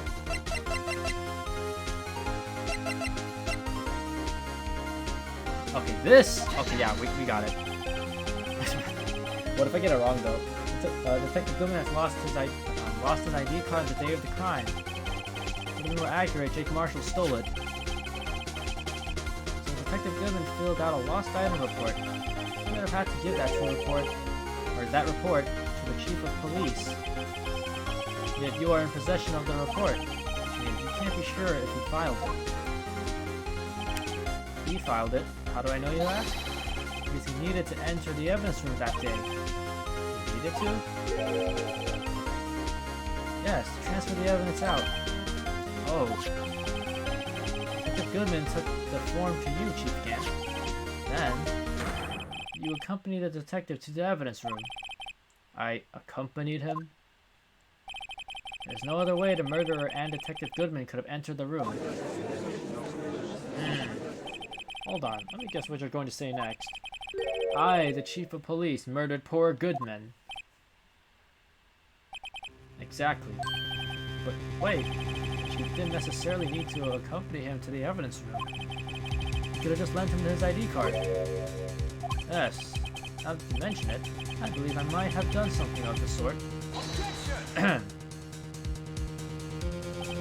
Sorry, but that's not possible. According to the record, your card was only used once. You showed us your ID card earlier. You can't really lent it to Detective Goodman. It would have been found on his body. Ooh. Oh shoot. This went Super Saiyan. You can't. You didn't. Murder was most likely a spur-of-the-moment crime. No one in their right mind would choose the police department as a place to commit murder. After the murder, he contacted Lana at the prosecutor's office. Why? To dispose of Detective Goodman's body, of course. Forgetting, Mr. Wright. The victim's body was discovered in the prosecutor's office's parking lot. How did he manage to move it there? The police department the entire day, you know. Everyone's aware that Lana stayed at the prosecutor's office after the ceremony. Everyone except me, it seems. Still, you're the Chief of Police. You have an entire police force at your disposal. Oh, so you think I just ordered an officer to do it? Hey you, take this here dead body over to the prosecutor's office. I don't think so. You can't. That's all the evidence we need. With how you moved the body to the prosecutor's office.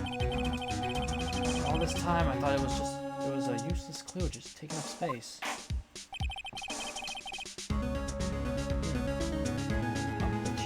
move the body. Mr. Wright, show us this evidence. Okay, I'm gonna save again because okay, I'm so sure. And because Body Chief can't use this. Uh-oh.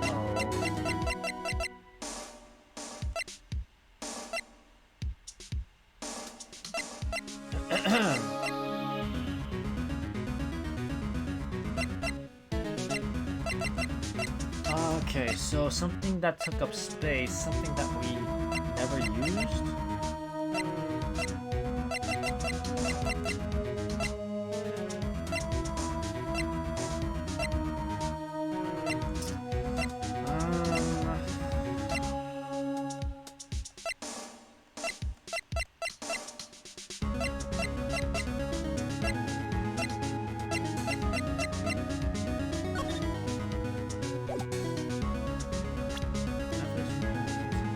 Brought back to this office by Gant's request.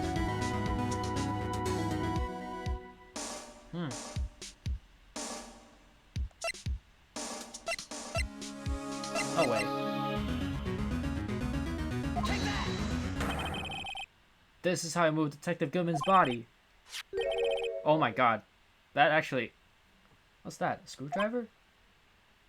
I mean, it's not... It makes... I mean, the description makes it seem like... What does that have to do with this case? Mr. Edgeworth, think back to the day of the crime. What is the screwdriver doing here? It's here because...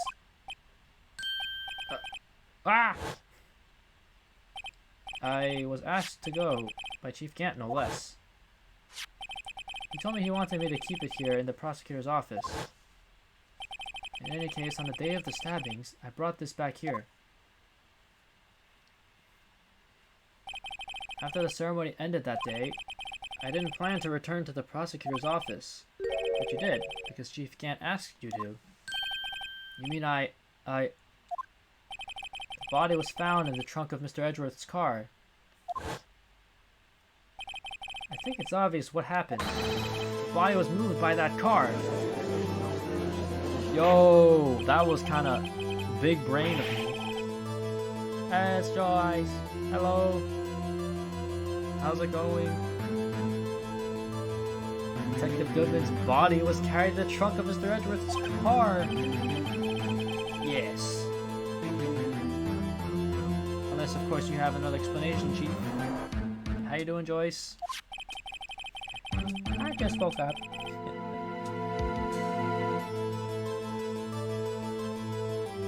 Why else would you have asked Mr. Edgeworth to transport evidence from a closed case? One plausible explanation. Transport the body to your accomplice, Miss Lana Skye. Bonk bonk. Order! Making food right now? I'm good, and you? Sorry I came late. Woke up not too long ago? It's fine. We've, suspecting this Damon Gant guy for murdering the detective, and it's not Lana. That's pretty much the simple terms of what's been happening. What's for lunch or breakfast or whatever? I'm assuming lunch. It's like 5 p.m. over here, so that's like what, 2 p.m. What is going on? Is there no room for rebuttal to the defense's outrageous accusations? Think back to the photograph Ms. Starr took at the prosecutor's office. Oh, so speaking of lunch, I did eat around, I guess if it's like 2 p.m.-ish your time, that's like around the same time I ate in Eastern time. Yeah, I'm doing pretty good. Finished a few projects. I think I have like, let's see, what do I have left? One project for our finals for one class. There's another project for another class, which is pretty much like the finals, and then I have a final quiz for another class. So almost done with the semester. This is not a photo of the body being stuffed in the trunk to be taken away. It's exactly the opposite. A photo of the body being taken from the trunk. Chief Gant, please say something. I'm making store packaged tonkatsu ramen. Ooh. That sounds good. I haven't had that in a long time. I believe your time's up. My time's up? Sorry, Rido, but I'm having lunch with the District Attorney General after this. We have to get going if we're to make it in time for the early bird special. But cross-examination isn't finished yet. Remember what I told you earlier? The police chief has all kinds of weapons at his disposal. Weapons like the right to refuse to testify. I'm invoking that right now. What? It's not a right time to be casually invoked. There's certain risks to be considered. Yeah, first time eating this brand? Oh, okay. I don't think I've had store package ones. But, if I ever see it, I might want to try it. So we're going to just run away from all this? Or after all this? Run away? Don't make me laugh, Worthy. I stabbed old Goodman. That's what you're saying, right? If you had any conclusive evidence, you would have presented it by now. Oh,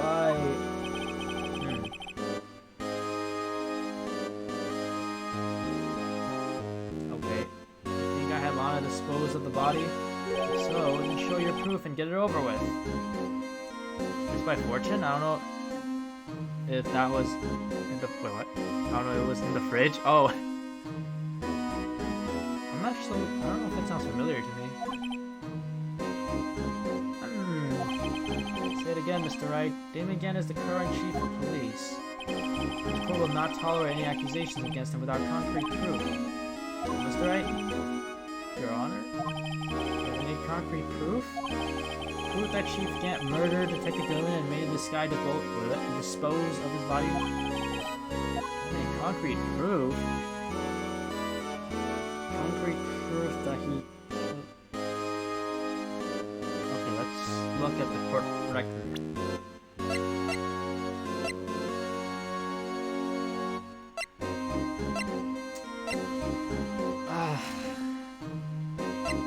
I have proof of that. I mean...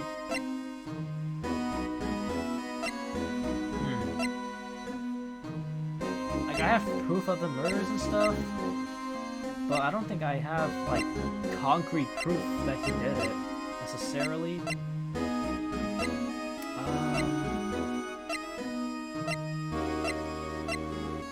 I mean, there's this, but... we can't use that because...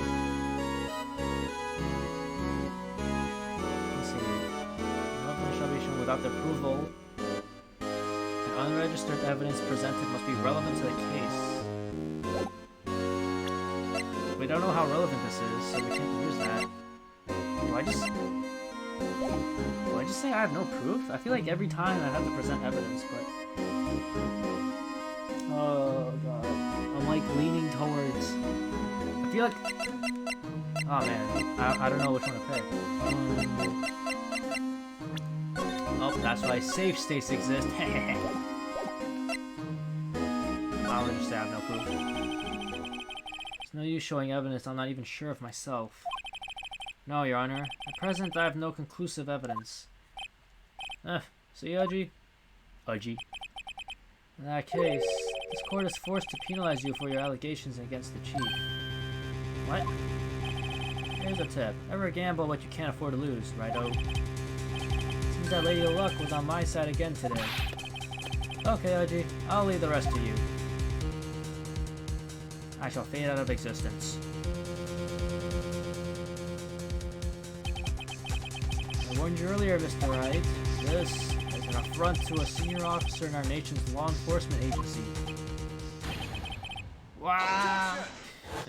Wow! Lady Luck, huh? We should have a word with her. Mr. Edgeworth, what do you mean? There's one lady who knows the real truth behind this trial. We haven't yet had the honor of hearing her testimony. A lady who knows the truth? Another witness? In the absence of conclusive evidence, the only other method of proof is testimony. The Chief Gann was invoked his right to refuse to testify. There's still someone else, one more witness who can answer all the questions raised in this trial. Someone right in this very room. Mr. Edgeworth, who is this person? Why are you asking me, Your Honor? Have you forgotten? defense is the one calling witnesses today. Oh, that's true. Right, does such a witness exist? She may not be willing to tell the truth, but can't just stop now. Yes, Your Honor. Defense calls forth... Okay, so a lady that is currently here. Well, Lana, because she's the one that's accomplice with Damon. It's this guy. And she can tell the truth if we make her tell the truth somehow. The defendant, Miss Lana Skye? Okay, loud car. She was in the underground parking lot at 5:15 p.m. on February 21st. That is true. Her task, to dispose of the victim's body. In accordance with a certain someone's orders. Mr. Edgeworth? Prosecution has no objections, Your Honor. Very well, the court will now take its final recess for the day. 15 minutes we will reconvene to hear the defendant's testimony. This court is now in Hold on. Huh? Chief Gant, I thought you were going to eat. Listen good, Lana. He's talking to Lana. I don't think you need me to tell you this, but if you accept Mr. Wright's claims, there will be terrible consequences. Is that a threat? That's right. Your sister will be found guilty for Neil Marshall's murder. This isn't good. Of course, you'd never support such outrageous claims anyway, right? Just something to think about. Alright then. I got a lunch day to meet.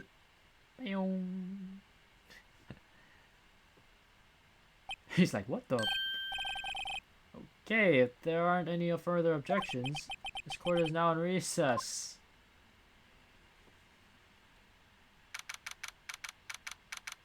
Well. Joyce with the sub. 5 months. Thank you so much. Let's go. Let's go. Thank you so much. I appreciate it so much.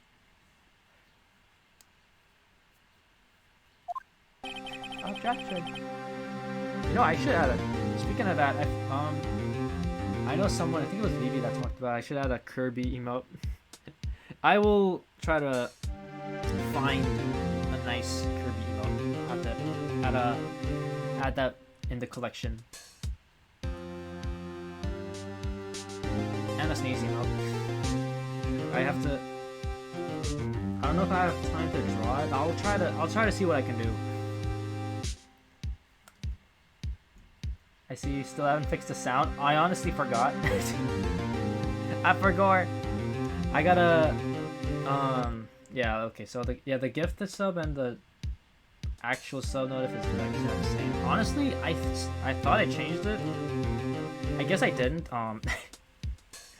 I will put a memo for that, because I know if I don't do it, I'm gonna forget again. I forgot.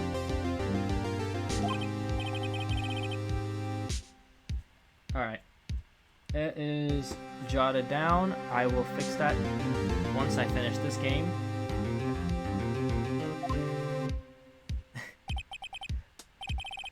Chief, he's something else. 8 powers. Gumshoe. I'm not a detective anymore. Oh yeah, sorry about that. Oh yeah, he got fired because he let us look into Damon Gant's office, look for stuff. Don't worry, I've already decided where to work now. At your office. My office? Sure. I'll take the place of that top-knotted girl you used to work with. You mean... Maya? No, obviously he's talking about the plant. Still, looks like we're all out of our moves now. Can't start it again. How is it he always gets the upper hand? It's not fair he has the right to refuse to testify. Settle down, right? You know what the judge said? But Chief, that is not a right to be casually invoked. There are certain risks to be considered. You did say that, yes. Risks? What do you mean by that? Simple. If the Chief refuses to testify, the opposite also holds true. You mean, he forfeits his right to say anything too?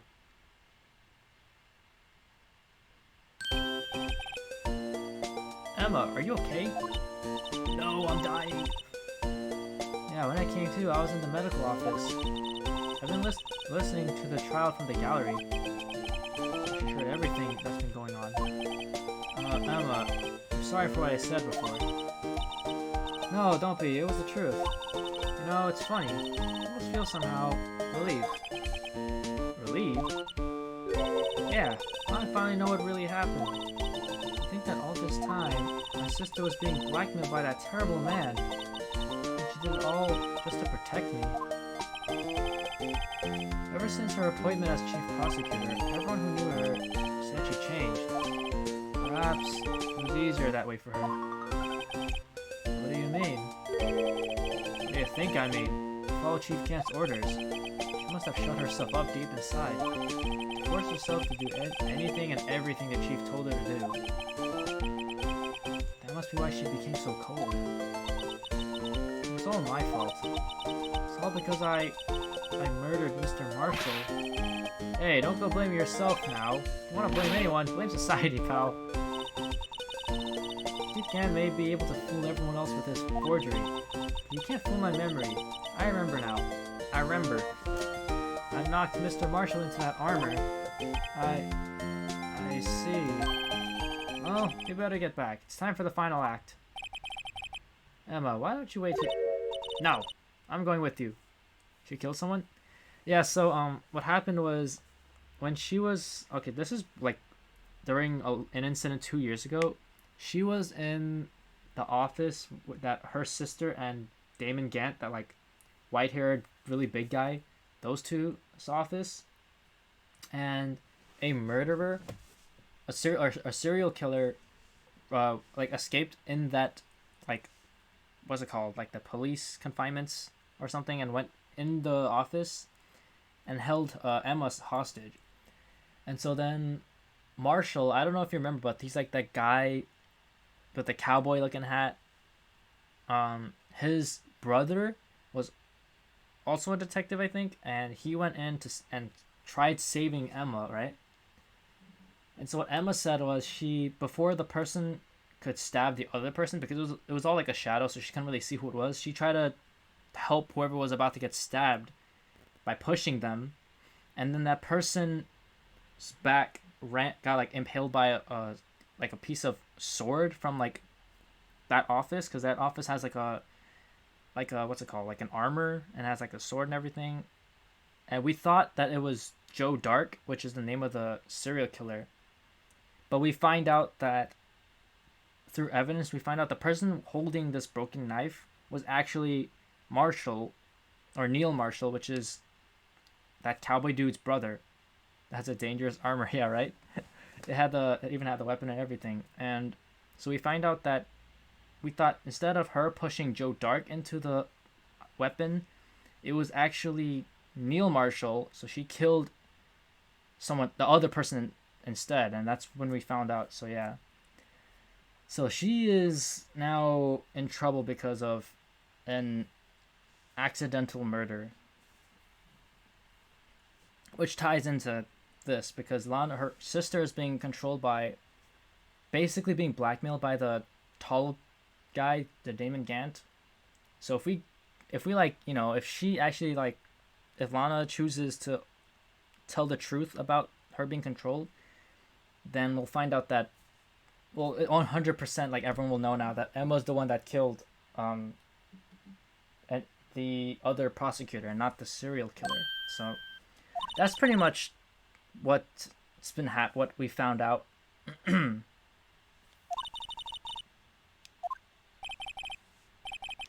All right, now it's time to end this. Okay, we're gonna wait for this to continue thing. Why do they have armor in the office thing anyway? I have no idea. It's just like, there are prosecutors and detectives, but like, no, let's just have a suit of armor with like a giant sharp weapon just standing there. For I don't know, make the office look fancy, I guess.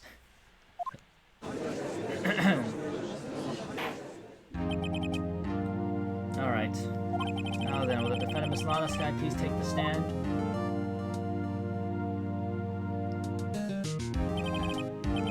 Miss Lana Skye, you are the chief prosecutor. I'm sure you're aware of what is required of you. But Mr. Edwards, you already know everything.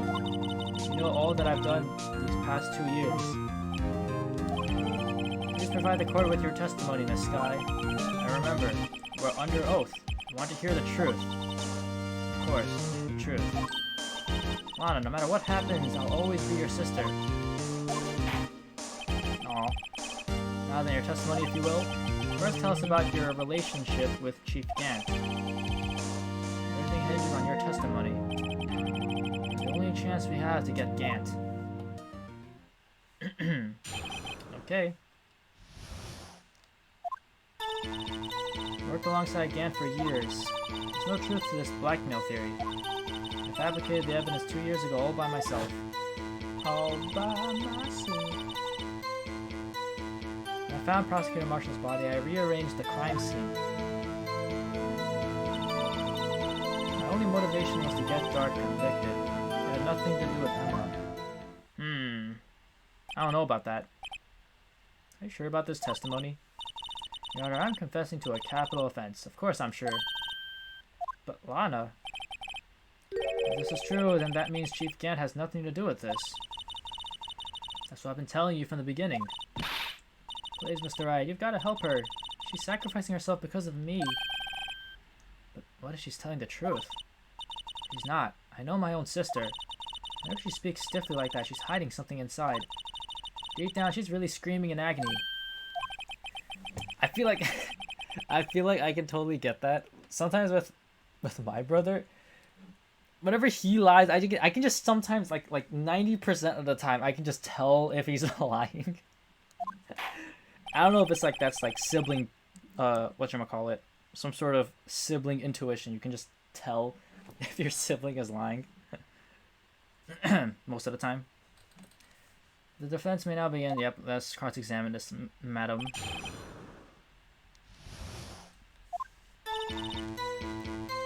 Okay, we know this. Mara!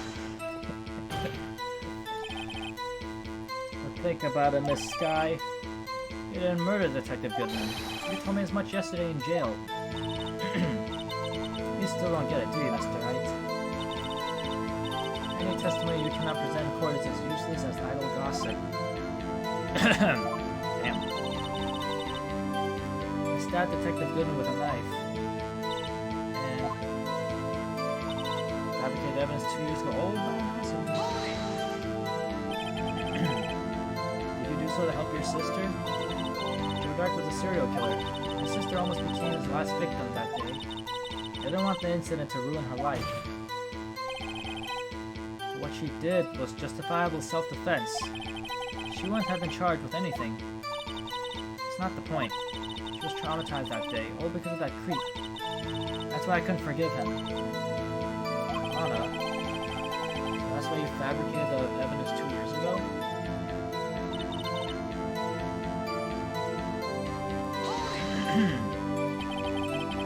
I sort of lose my voice from screaming a lot. Well, quote-unquote screaming. C. Yes. Would you mind telling us what you found when you arrived at the crime scene? Seems I was the first person to discover the scene. A broken prosecutor award knife was stuck in the victim's body. What? Oh, well, there you go. But I was Professor, no. Prosecutor Marshall died from an unfortunate accident. It's only a situation if you dreamed was possible.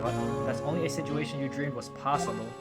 The reality is, it wasn't my sister who took the prosecutor's life.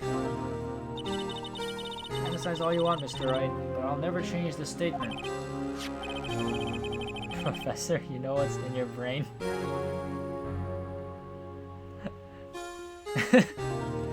Professor. You mean Prosecutor Marshall wound up being killed by Dark? I just realized last time when I read Dark, I almost said Drake. Now I'm starting to think, oh my gosh, what if I said Drake earlier and I didn't even notice? I hope not. School's been taking over your brain. It's been taking over my brain for a while. It sucks. Oh, speaking of that, we finally got emails to answer surveys about our professors and the class. I was like, oh yes, because oh man, this professor in my graphics art class was so terrible with everything he did. Anyways, this ain't about me. This ain't about my school. I'm trying to find out about this murder. Oh, I was lying on the floor a little distance away. It's probably knocked away in the struggle. Also, I just saw my OBS turning red for a second. Don't do that. I will punch you. That's not how it went down. She's trying to cover up her lies with more lies. All just to protect me. So when you found a scene like this, what did you do? After all, this is what everything boils down to. Trying to degrade you and your whole career, exactly. And I know, like, I'm pretty sure everyone in that class is like, yeah, we're giving this professor bad scores. Like, the class was not organized, we didn't know what the heck we were doing, this guy was not helping. Look at the tip of Dark's knife, planted inside the wound and moved the body. Okay, press that. You planted the tip of... Can I not read that? I didn't get to read that either. Why would you do that? You of all people should know, Edgeworth. You've always had a good head on your shoulders.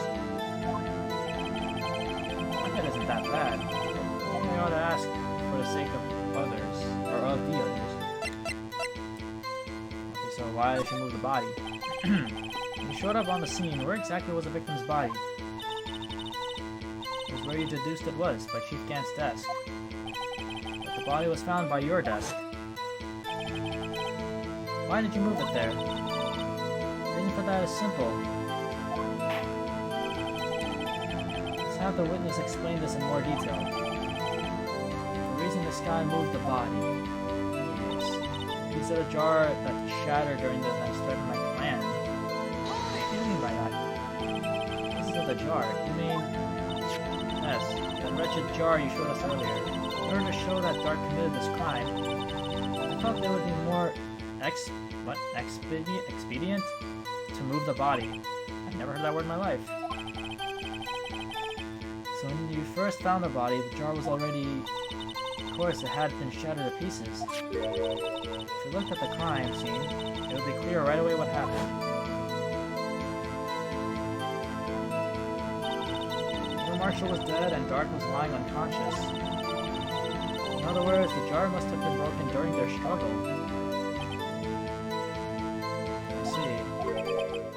What's the matter, Emma? Apparently the jar shattered at the time the crime was committed. But I have a feeling there is more to it than that. Oh. Anyway, I committed this fabrication completely alone. Oh shit, I didn't read that.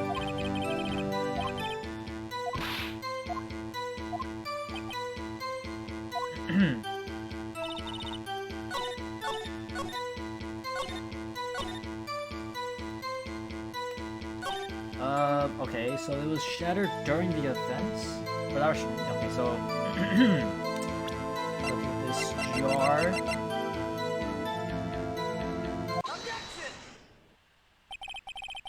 This guy, I understand how you feel.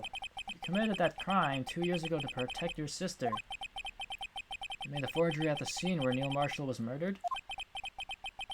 If that truth were to be exposed now, the past 2 years of your life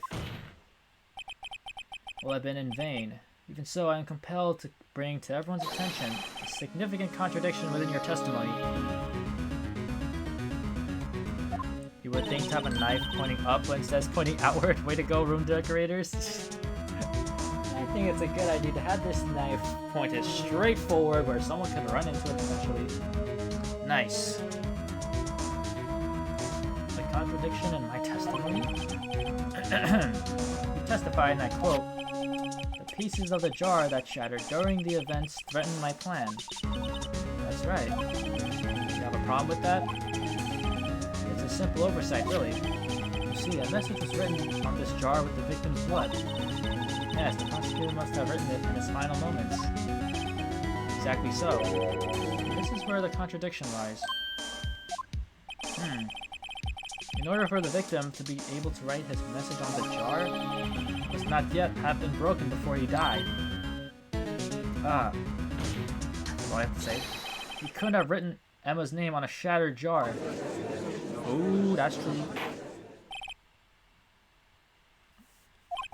I would have probably scraped myself like a million times if I was in that office. Like a child just running by, look at it, trips over. Now they're dead, and now a lawsuit has been filed.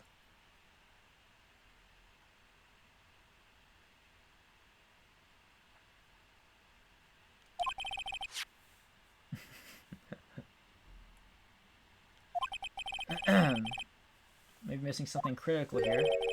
Something critical? Chief Prosecutor, it seems you're as in the dark as we are about the truth towards which we're headed. I wonder how big it would be if I was standing next to it. Probably like you're just looking straight up. This statue is like 10,000 feet tall. Small. Tell us exactly what you saw. We'll piece together the information to arrive at the truth. Very well, the witness may now continue her testimony. She's like, bro, I want to go home. By that I mean jail. Immediately noticed the blood traces on the jar, but it was dark in the room and I didn't have time to check it out. To be safe, I wiped away the blood. Fragments were large, so I'm sure I got them all. All I could think about was wiping them clean before they were discovered. Okay, well, first off, that saying you claimed you have all the pieces is wrong because we know we found one piece in the safe. I mean, you were the one who wiped away the message in blood? Huh? What?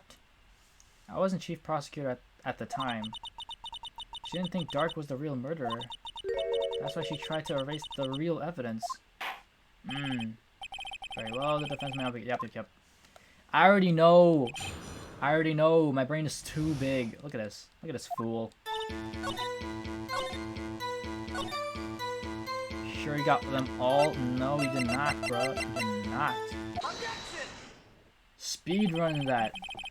This guy, I believe this jar can see the truth even you were unaware of. What?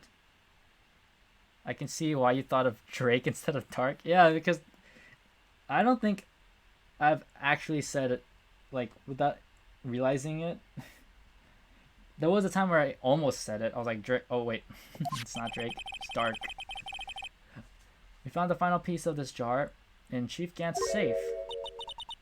In the chief's safe? But how? I knew it. She really didn't know. There's something even more disturbing about that final piece. There was still blood on it. But the witness just testified. She gathered every last piece and wiped the blood off of them. Yes, which leaves us with only one explanation. On the night Prosecutor Marshall was murdered, you were not the first one to show up on the scene. Chief Gant got there before you. Oh. But couldn't the defendant have simply missed a piece? I'm afraid that's unlikely. These are too big for anyone to miss, let alone an ace detective. Well, it may well be, but everyone makes mistakes. Even I once wasted an entire day looking for my dentures. They were in my mouth all along. Okay, buddy. Have you forgotten, Your Honor? When this witness arrived at the scene, the jar was already broken. Oh, that. There's no way a name could have been written on a shattered jar. Another person discovered the scene prior to the witness. How can I imply this person was Chief Gant? At the time, he was looking for Dark downstairs. Besides, even if he was there first, why would he break the jar? The question is, if he did arrive there first, why did he hide that fact for 2 years? Well, Your Honor, can you answer us that? Nah. No. So is Gant the murderer? That's what we're leaning towards. We just need to find evidence and such because we can't exactly prove it. Wait, I'm not the one on trial here. Damon Gant arrived at the scene, or the crime scene, prior to the witness. He proceeded to break the jar and purposely hid one of the broken pieces. Question: what is this action called? Fabrication of evidence. But why would Chief Gant do that? In light of what happened afterwards, isn't it clear? What happened afterwards? Discovering the scene, Lana Skye believes her sister Emma killed the victim. Determined to help her sister, she sought Gant's aid. Lending her his aid, Gant helped her create evidence that incriminated Dark, sparing Emma. And therein lies the reason why Miss Skye became the Chief's puppet. Oh my god, she just bit off a lot of blood. No, I did it on my own. Lisa, stop trying to protect the Chief. I can't watch you suffer anymore for my sake.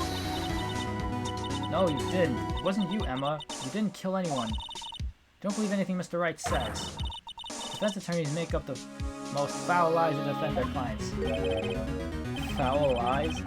Imagine that, coming from my own client.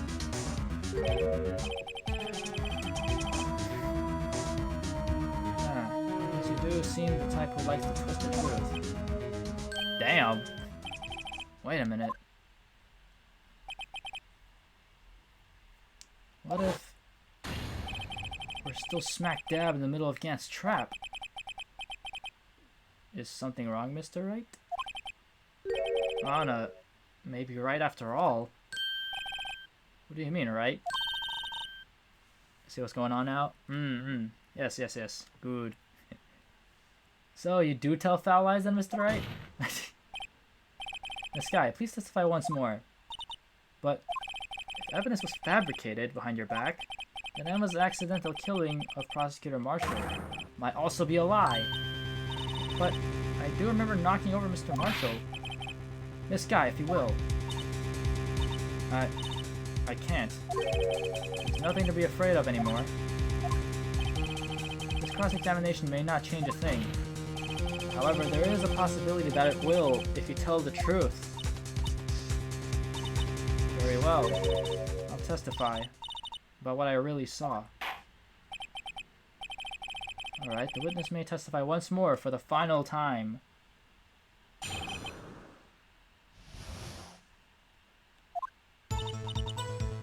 Here we go. When I arrived, I found Mr. Marshall's body impaled on that suit of armor's sword. Emma and Dark were lying unconscious on the floor nearby. When I saw what had happened, I thought she did it. That's why I erased all the evidence that linked her to the murder.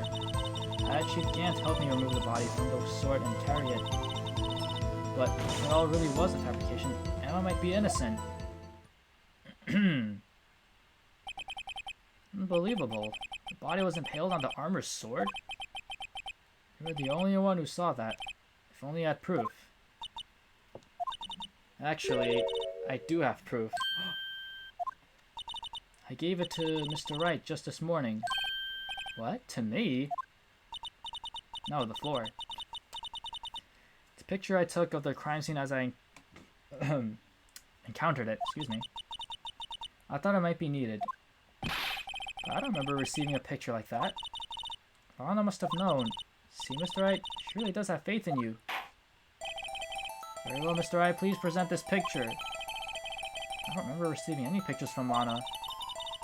Lana said she gave it to you this morning, right? I seem to remember getting something from her then. Let's check that evidence again. There must be a picture in there somewhere. Okay, well, I know it was this.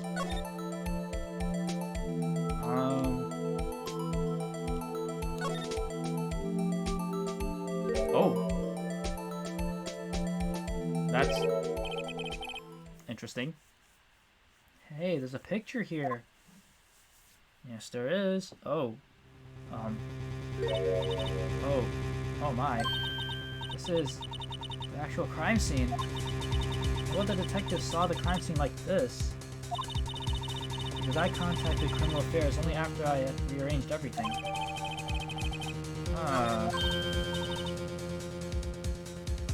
Okay. So, a piece cut out from his vest. Could that be what we found inside Chief Gant's safe? Yep.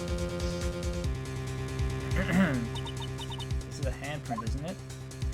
So that's what it is. So when she pushed him, it was that detective she pushed, and their handprints on that piece of cloth. The cloth had fingerprints on it. Whatever fingerprints those are must be the real murderer. What?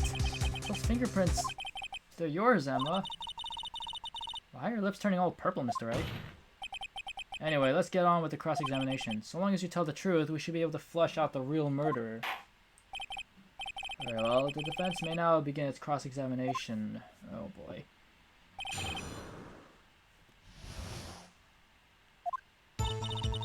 Alright, I found Mr. Marshall's body and...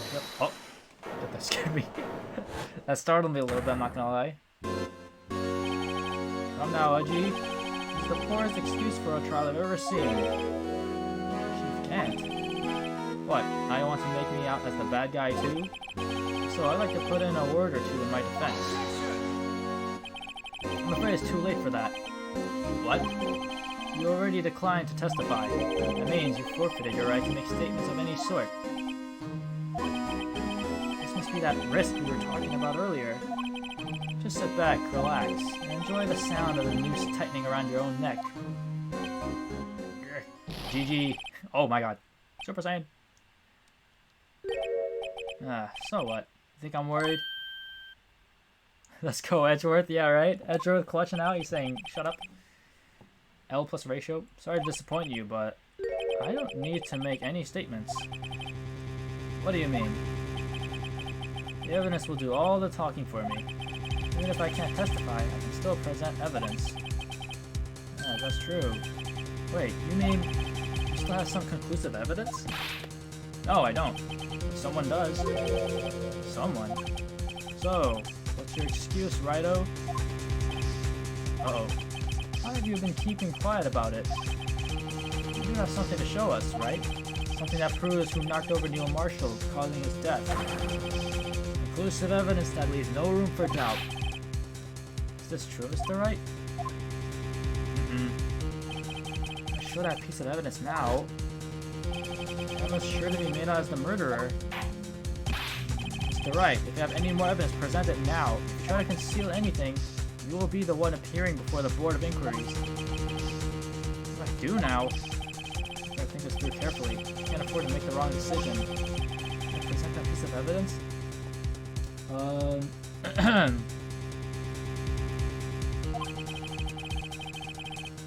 One that shows who really killed I almost said Professor again. Prosecutor Marshall.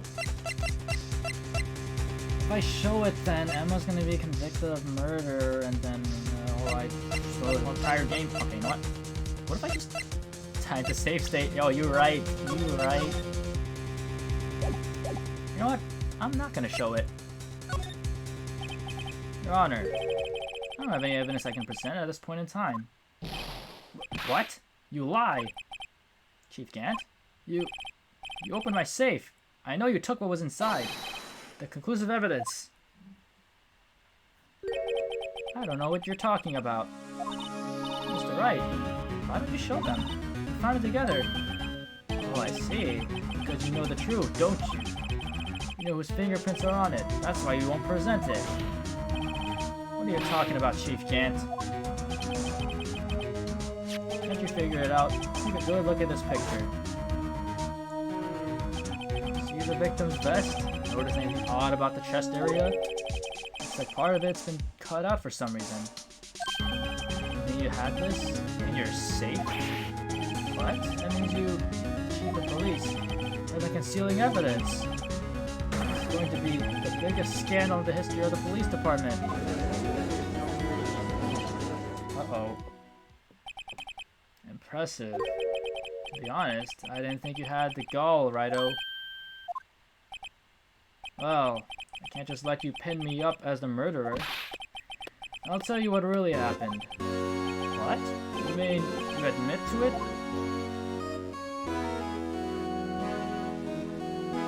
This guy. He's the first person to arrive at the crime scene that day. He's dug his own grave, or his own hole. I know, this dude. It then occurred to me that I could use the situation to control Lana. really were manipulating her. I knew Lana. I made her look like the blame lay with her sister. That when she saw the scene, she would ask me for my aid. So you assisted Miss Sky. I told her to arrange all the evidence. I had her plant a knife tip in the victim's body, move the body across the room. I ended up using that evidence to get Joe Dart convicted. To tamper with the crime scene, the 2 pieces of evidence. This was before Lana arrived at the scene, mind you. 2 pieces of evidence. You need those items in your safe. But why? For insurance, of course. Insurance? I was sure my plan would work, but it's always best to be prepared for the worst. I wasn't about to let anyone blame me for a murder that girl committed. I mean, you were calculating that far ahead while forging the evidence? What do you take me for, a fool? I didn't make police chief by dumb luck. This mother... he's BSing. See this jar fragment? I hit the most legible part of Emma's name. I didn't expect Lana to go and wipe the blood off all the pieces. But if you fabricated all the evidence, what's to say you didn't fabricate the message on this jar too? Ho ho ho. Merry Christmas.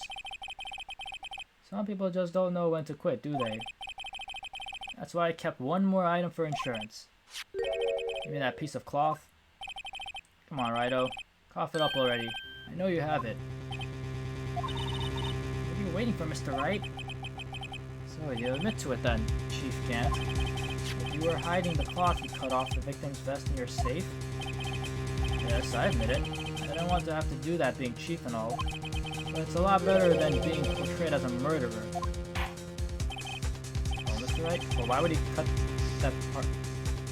Well, you have to say for yourself. A moment ago you said you didn't have any evidence you could present. Foolish move, Rido. You should have shown it then before it was too late. It's been a long battle. But the moment of truth has finally arrived.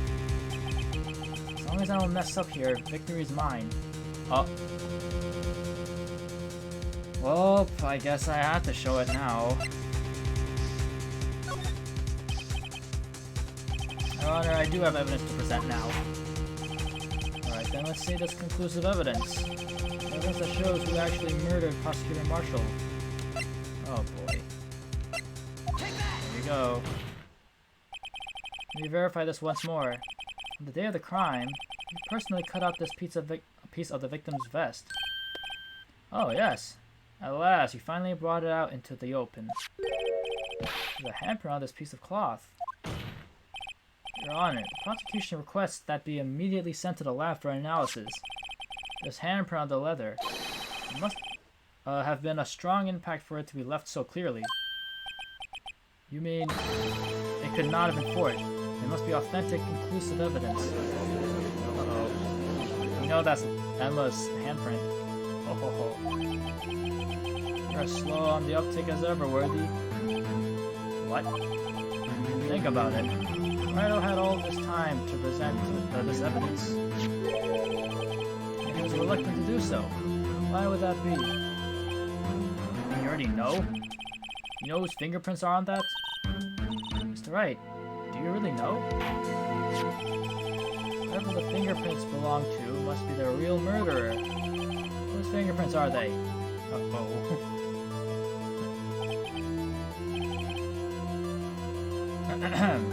Very well, I'll tell you.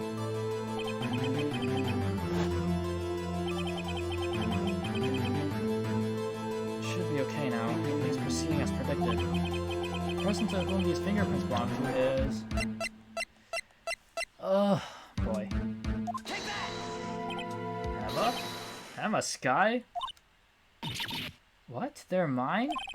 I'm sorry, Emma, but why didn't you tell me? Oh, I mean, you're just gonna tell a kid that your handprint is on this piece of cloth of a murdered victim? Oh, ho, ho, ho. You're really something, Rido. You knew this girl did it all along, but you still tried to pin the murder on me. It's true. Tragic, but true. I thought she knew. No, we found whose handprint it was, but we never told Emma whose it was. Phoenix was like, oh, the handprint was, it's not too clear, we don't know whose it is. But, like, him and Detective Gumshoe found out it was Emma's, but they kept it to themselves until now. This really did shove Prosecutor Marshall to his death. How could you? You monster! This guy, you knew whose fingerprints those were all along, yet you acted like she really didn't. This guy, it's not over yet. She was like, I pushed him and all that. She pushed him, but I don't think she knew, like, about the cloth. Because apparently, like, we think that the evidence was, like, forged or something since Gant was there before Lana.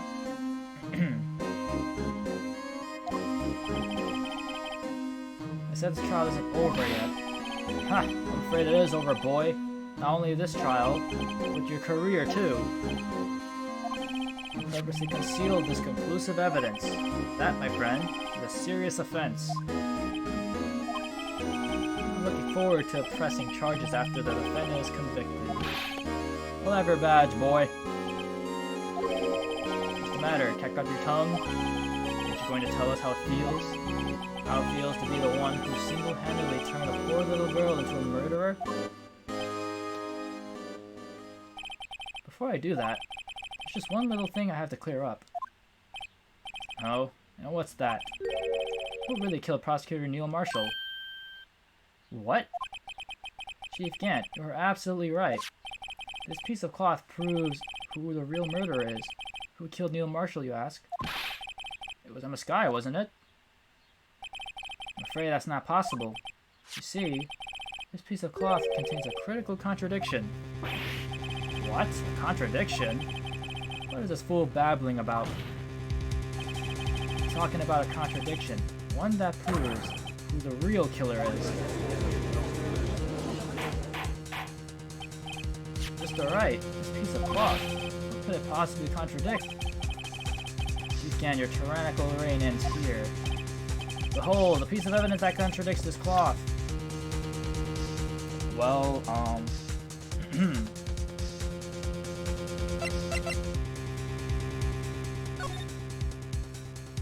oh! Do you see it? Interesting. What exactly is this supposed to be? This is the picture Miss Skye took. Take a good look at it. See where the piece of his vest was cut out? Yes. The shirt is showing underneath. Out with all the blood on his vest, though. Exactly my point. There's no blood stains. Well, you'll see what we're talking about. His chest is soaked with blood. That's only natural. His lungs, no doubt, were punctured. Blood poured out of his mouth. Oh, but that piece of cloth. Wait. There's no blood on it. Ah! Ah! Since Emma Skye's fingerprints are on this cloth, there's no doubt that she shoved the prosecutor aside. However, Mr. Marshall was not impaled on the sword at that time. No, this is nonsense. Now then, Chief Gant, let me ask you something. Prosecutor Marshall was not impaled when he was shoved aside. He most likely hit his head on the ground and was knocked out. I was right, yes. So then tell me, who could it have been? Who could have arrived at the scene before Miss Lana Skye, picked up the unconscious prosecutor, and impaled him on the armor's sword? Then to make it look like Emma was responsible for the prosecutor's death, said person proceeded to write her name on the jar with the victim's blood. A jar that they then broke on purpose to leave behind a clue, and make Lana believe her sister did it. Oh. What you admitted only moments ago? That you personally cut out this bloodless piece of the victim's vest? Let's go, big brain us. Yes, we're a massive brain. Ironic, isn't it? The very act of creating insurance, you prove that you were the actual murderer. Oh, no! It's finally all over.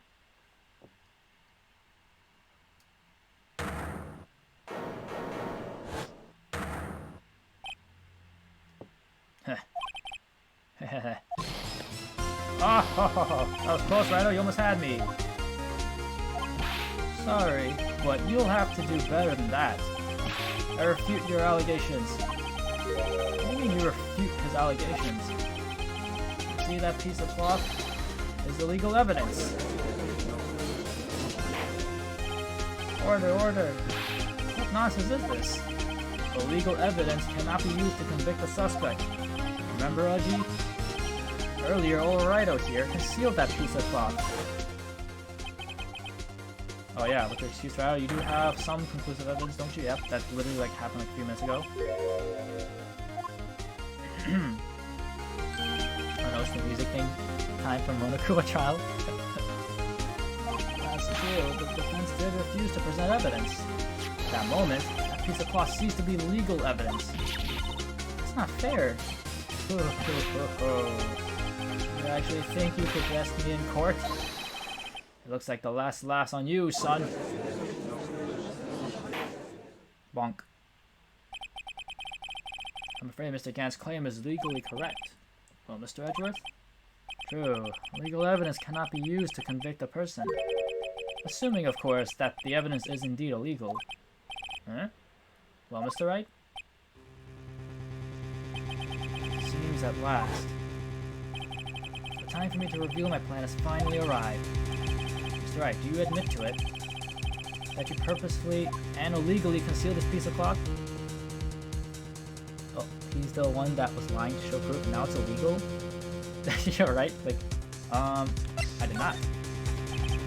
I admit, I refused to present it at one point. Ah, so the evidence is illegal. Shut up.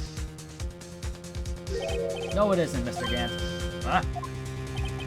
It's not that I didn't present evidence then, it's that I couldn't. That sentence made no sense, sorry. It's all good. What do you mean you couldn't? There are certain procedures involved in presenting evidence. No, Aji, don't listen to his lies. He's nothing but a coward. You can't really believe... Shut your stupid head up. There's only one issue left to be resolved in this trial. Is this evidence legal or not? Very well, let us settle this once and for all. Whether you refuse to present evidence, you can prove your conduct was not in violation of the law, then do so now. So I'll show you this book.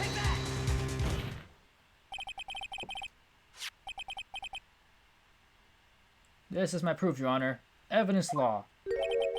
What's this? I've done my homework too, Chief. Indeed, Emma Sky's fingerprints were on this piece of cloth.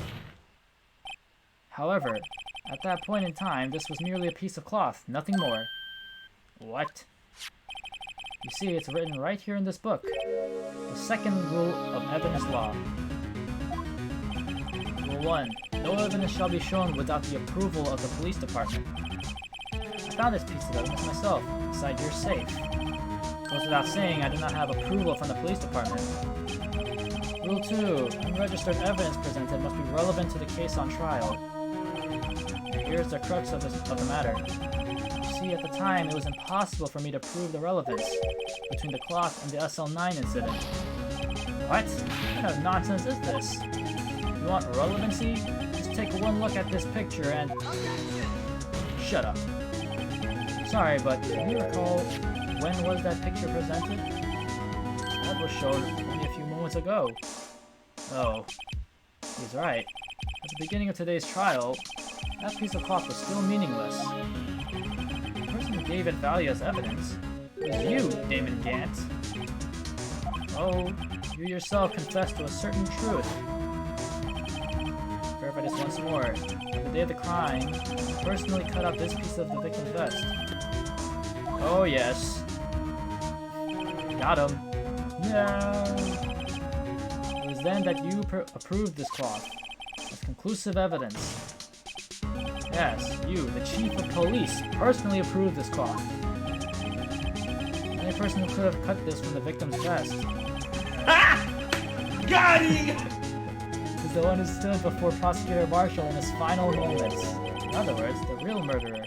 There's only one person who that could be. Damon Gant. The killer was you!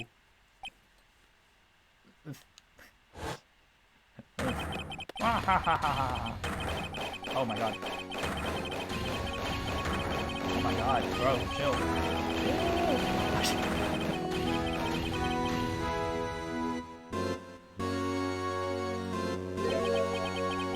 I knew I should have gotten rid of him. Good for nothing scum. For 2 years he's been snooping around his apartment trying to get something on me. Crimes are being committed every day, yet he insisted on hounding me. Well, your crime wasn't exactly petty. I wanted to reinvestigate the case. Recruited Angel Star and convinced Bruce Goodman. Ticket Goodman? Yeah, that's right. If the evidence is transferred, I'll lose my only chance to find out the truth. Please, you gotta help me. Goodman turned him down, as he ought to. Still, Jake Marshall didn't know when to quit. He stole Goodman's ID card and tried to take the evidence. Goodman came to me that day. He wanted to file a lost item report. I went with him to the evidence room, and all of a sudden he decided to speak out. What are you talking about, Goodman? Please reopen the investigation, Chief. We can't transfer the evidence out. There are too many questions left unanswered.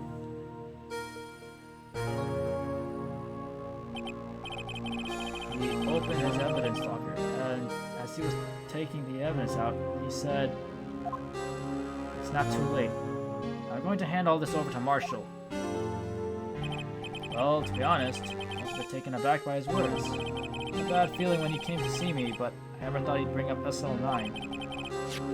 That's when I saw it, that accursed knife.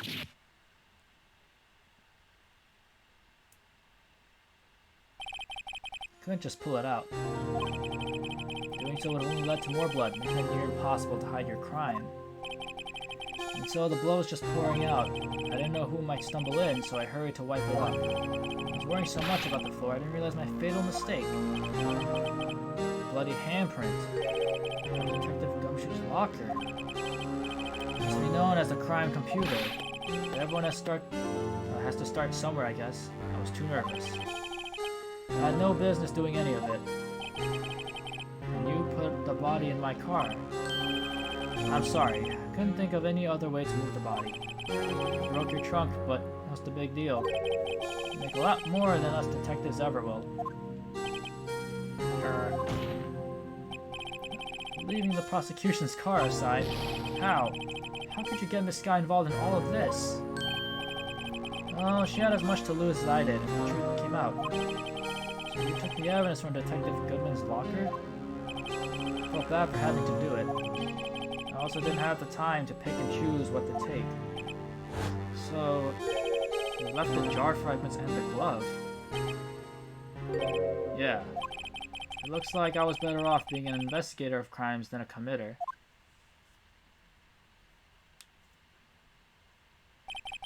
They all did their best to get in my way.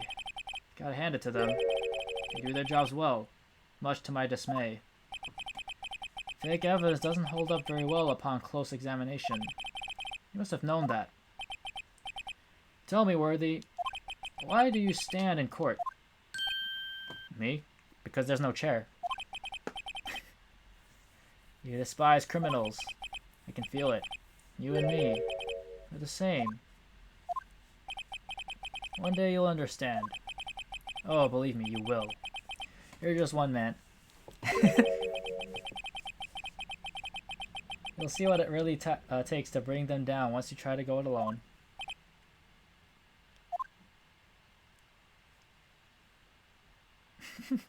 I mean, that was a pretty good joke, I'm not gonna lie. Gotta pat myself on the back for that one.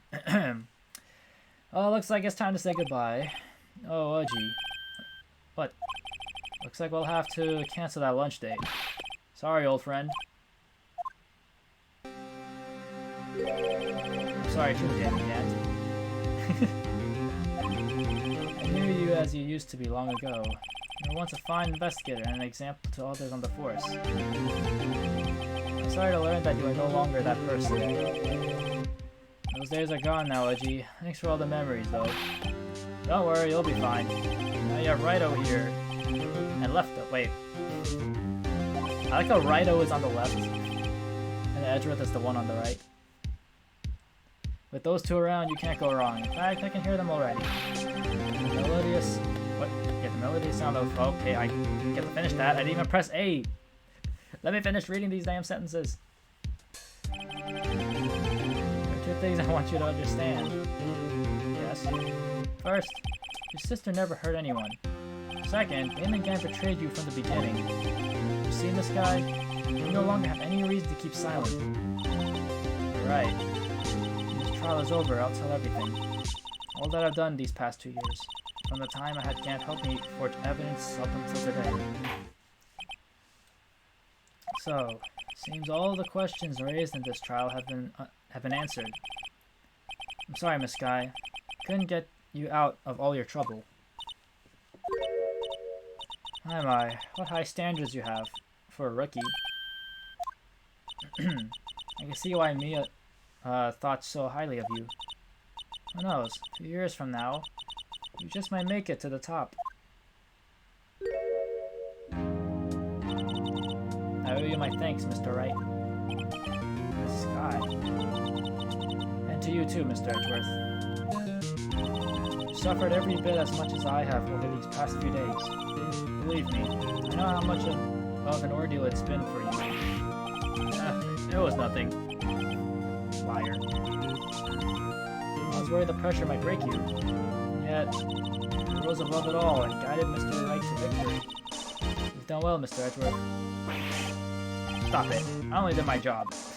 Look at this guy. In light of this case, it seems a good self-examining is in order for all of us. Miss Sky? Yes, Your Honor? You are innocent of murder, however... Are you planning on to play the other Ace Attorney? I'm not sure yet, because I feel like I might tone down with, like, the heavy dialogue games for now. I'll think about it. Like, I was leaning more towards, like, playing on my own time, but I'll think about it whether, like, I probably need, like, to take some time off to think about, because, man, playing a lot of the games that have lots of dialogue has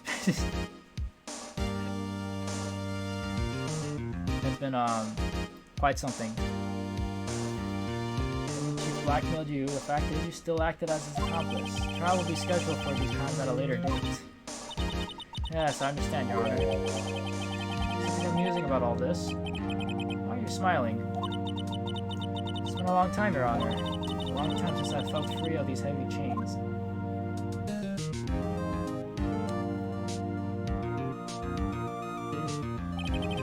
Well, this trial has gone on far too long already. You're telling me I'm streaming for almost 3 hours now. Regarding the charge of murder, this court finds the defendant Miss Lana Sky not guilty! First try as always. Never get a single game over in my life. Court is adjourned. Yes, it's over.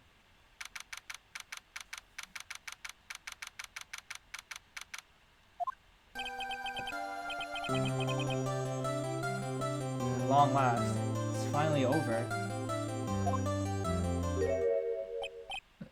Emma? Why the long face? I'm sorry your sister didn't get completely off the hook. But at least she wasn't convicted for a murder she didn't commit. No, that's not it. Just now, after the trial ended. You see why Mia Fey thought so highly of you? Yeah, I remember her saying that.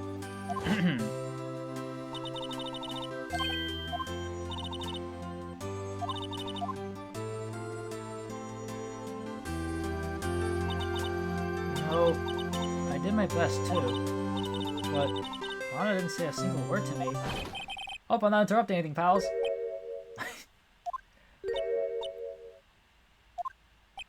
Oh, yes I am. I'll come back later. Wait, Detective Gumshoe, what is it? You're doing this on purpose, aren't you? Making the detective run all around while on duty. To top it off, you call me here. I've seen happier people at funerals. Hey, lighten up, pal. I'm only kidding. So, are you here because of my sister again? Nope, not this time. I came today because of you, pal. Me? That's right. I thought you'd like to see someone. That's Lana. Should you be doing this? She's still under arrest, you know. Well, I won't tell if you won't. This freaking dude. Emma, I owe you an apology. It's okay, sis. Don't worry about it. That day, 2 years ago. It's the first time in my life I ever panicked. It was all I could do to keep myself from screaming. All I could think about was keeping you from getting wrapped up in that mess. Sis. I asked Gant to help me cover up the truth. I thought I was doing it for your sake. Now, I realize I was wrong. I changed after that day. I had to. It was the only way I could make it through the past 2 years. I knew how much I was hurting you by distancing myself, but I couldn't bring myself to tell you what I did. I was scared.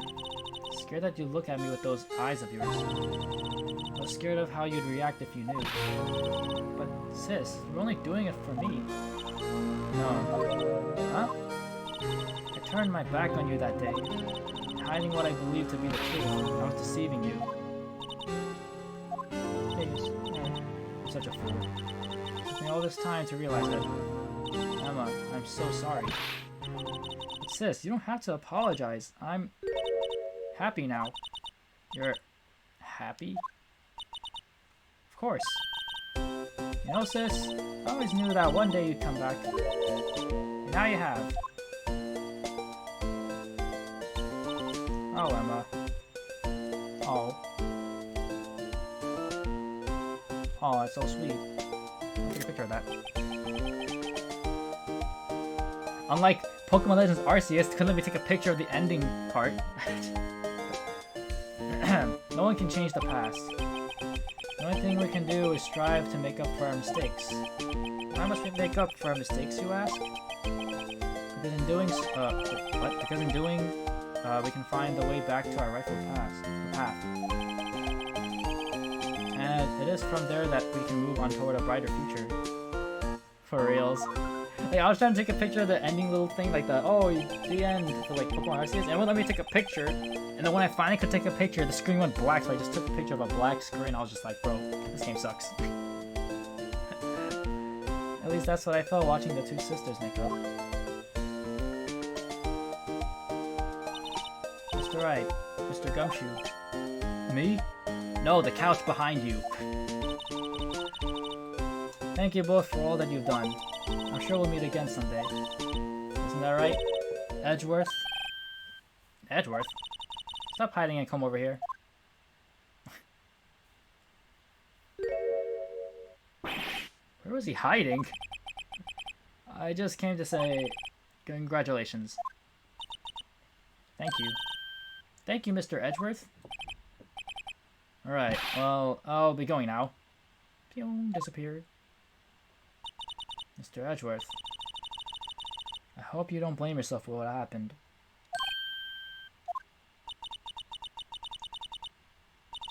We were the ones who acted corruptly, not you. It's too late for me. No matter what anyone may say, I realized today that I can't correct my mistakes. He's shy, I know, right? What a shy little boy. Mr. Edgeworth. Not only that, but I don't even trust myself anymore. Chief Gant was right. You despise criminals. I can feel it. You and me, we're the same. One day you'll understand, and believe me you will. You're just one man. You'll see what it really takes to bring them down once you try to go it alone. I do despise criminals. I plan to dedicate my entire life to fighting them. But in order to fight crime on my own, I need a weapon. A It's scary. I've known that to be true for quite some time now. But Edgeworth? Who knows? Given enough time, I might have tried to pull something like Chief Gant did. That thought terrifies me. That's why I can't continue on as a prosecutor. Edgeworth, don't you understand? Damon Gant and your mentor, Manfred von Karma, were both the best of the best when it came to fighting crime, but they both made the same mistake.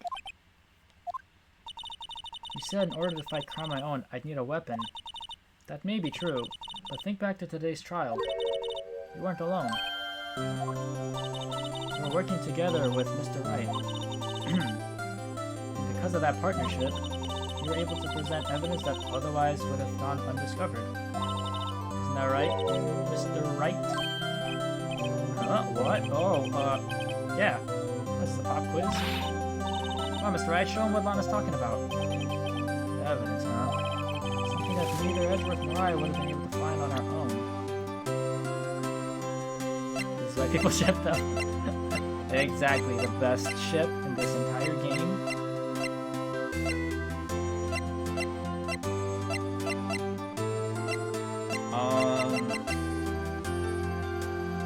This. That's the picture I drew. Our counterattack began with this. You had one half of the evidence list and I had the other. Apart, we wouldn't have been able to completely restore Emma's picture. That didn't just happen by chance, Mr. Edgeworth. It's time for me to go. You're not gonna kiss? Mr. Edgeworth? If you'll excuse me, there are still some loose ends that need wrapping up. Take care, Chief Prosecutor. Edgeworth, what will you do now? Oh, whatever you do, just remember, I'll always love you. You can let what happens kill the prosecutor in you, or you can let it help you grow. In the end, it's up to you. I know, it seems I owe you my thanks too, right? But what I face now is my problem. Edgeworth, I'll be waiting for you in court. Sound like a threat. Farewell. Pew. I better be going too. Okay, well, I'll be by to visit soon. It seems we both have a lot to learn and catching up to do. Here, this is a little something for you. Scientific investigation? The first book I ever bought. Study it well. Thanks, sis, I will. Aw, how sweet.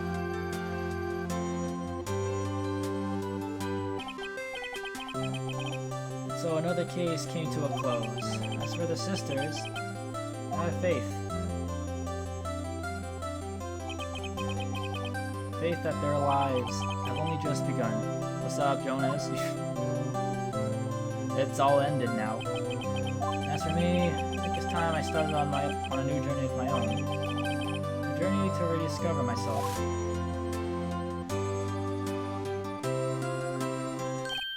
Well, don't go trekking off just yet, pal. Huh? What is it, detective? Just a little matter to be resolved about the chief prosecutor. Is Emma that one girl from Apollo Justice? There's a lot of girls in Apollo Justice. You see, she isn't supposed to be out of jail like this. But I thought you said it was okay. Yeah, well, it may be okay with me, but the folks at the prison are a different story. Huh? Basically, I had to bribe a guard off in order to sneak her out for 30 minutes. Believe me, it wasn't cheap either. Huh? Way to go, detective. I didn't know you had a wild side. Yeah, well, you see, this story here is the one who will be footing the bill. Huh? Huh?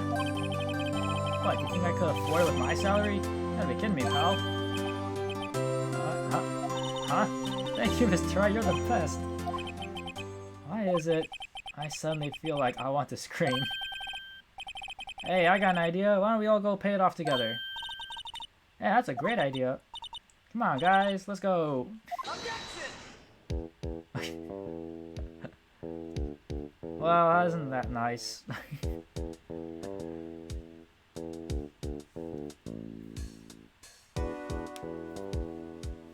arranged for a friend of mine Europe to take care of what?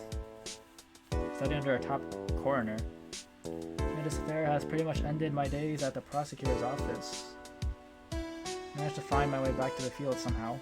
And I'll be able to investigate crimes together with Emma. I have no money, just like me, for real.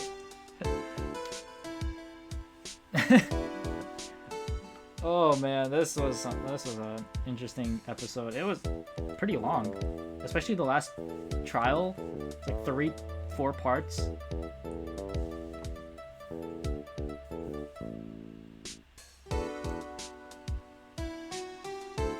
Can't you anymore be worse than firing you? They cutting his salary and everything.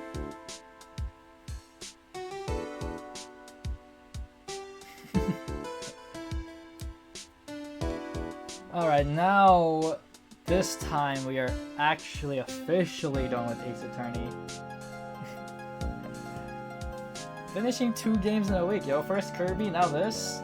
And then Legends Arceus. Well, the story, like, anyways, I still have the post story to do, so I will work on that probably next week. I'm just still doing some side quests and such, but I will probably do the post story stuff on stream.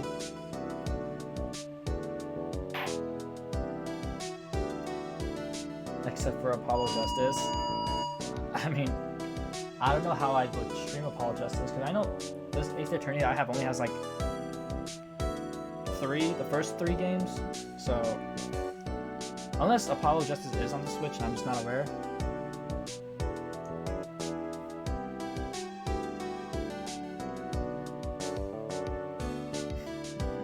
Oh my god, the blue badger. That doesn't even look like a badger, it looks like a court jester or something.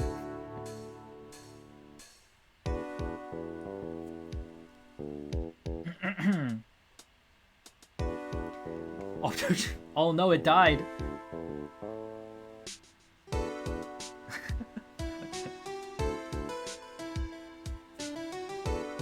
Rest in peace, Blue Badger.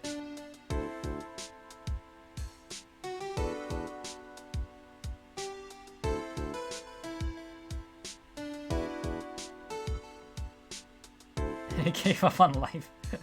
He was like, alright, I'm done. Farewell, world.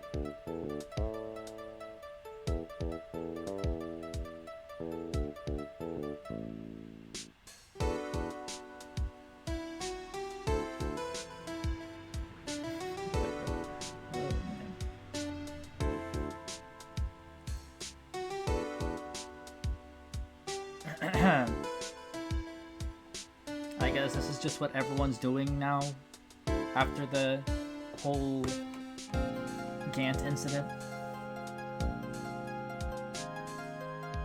I like her design.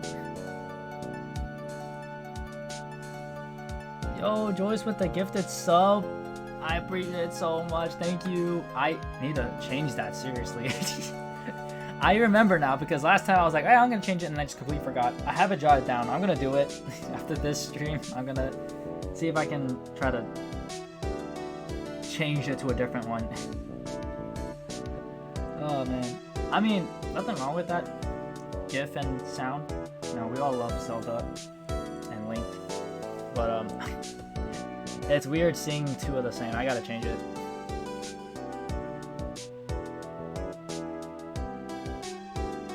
He forgot his gavel. Oh, that's what the chair looks like. Good job on finishing the game. Thank you. I know it's been a very long ride because I've taken a long break from this game. I only play it like once a week, and some days I would just not be streaming because I'd be busy with like college and such. But well, we're finished now, so I think, let's see, well, we can come back to Danganronpa, and I guess we're pretty much almost done with Legends Arceus as well. I think it's just a post-game, and that's probably it. I don't think there's other games I, like, in terms of story that I'm still doing, so, like, I probably might just stream random stuff. You know, I actually was thinking about streaming Yu-Gi-Oh! Master Duel. I'll try that. Maybe I'll try that next week. I don't really have much of a... Oop, screen is dark. My schedule with streaming is just like I just play whatever game that I feel like I want to play. But usually it's been like consistent. Like Wednesdays I would stream Kirby, and Fridays was supposed to be Legends Arceus. But since I was off Monday doing work for projects and such, I moved the Ace Attorney stream to today. So yeah, now that's done. I usually have shorter streams on Mondays now as well, since like I have stuff to do like earlier. So like I will probably end stream around like 5 to 5:30ish.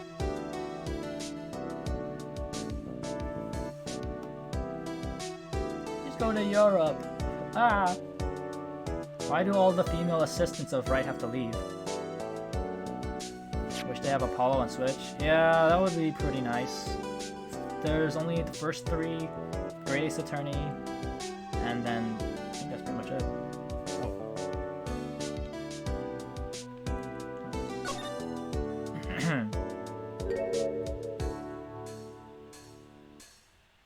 Oh.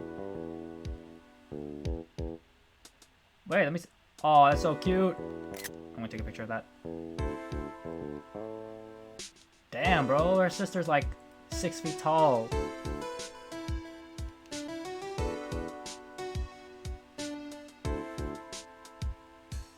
Capcom.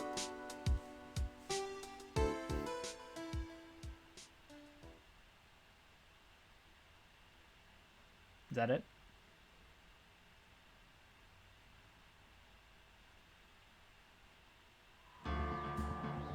Wow, that's it. Damn. So we went a long way. Unfortunately I lost what's it called, history of the first episode. But yeah, wow, we finished everything. That was a very enjoyable ride. Thank you guys for sticking around and watching this journey. There's actually an anime. I'm not pretty sure some of you noticed I mentioned it. There's an anime series of this. So if you're interested, if you want to see like more Ace Attorney stuff in an anime style, I would recommend watching it. It's actually really fun. Oh, the question of would I stream more Ace Attorney though? I'm not so sure, because I wanted to try to see how the heavy dialogue type games would be like in streaming, but I feel like it kind of takes a toll, so I might not do it as often. So if I ever will stream Ace Attorney, probably like not for a long time. I've seen the live action. I have not seen the live action. I've seen some clips of live action, but I haven't seen the entire thing. I did watch the entire anime series though, so that's interesting. Yeah, if you want to check it out, I watched mine, like, I don't remember where. I think it was some like pirated site, like 9 Anime or something. Or was it on, I really don't remember. Yeah, it's either on like some sort of like pirated anime website or like YouTube. I'm not so sure. I don't remember. But it was pretty good. I don't really see anyone live, so we won't have a raid today. But again, thank you all for tuning in. Again, Joyce, I thank you so much for the subs, gifted subs. I really appreciate it. You should see the live action, it's really good. Oh, really? I usually like live actions of like anime and games and such. They really mostly tend to flop, but if you say so, hopefully I can find it somewhere, find the time and the wherever it is I can watch that movie. Hope you guys have a good one. I'll see you next time. I'll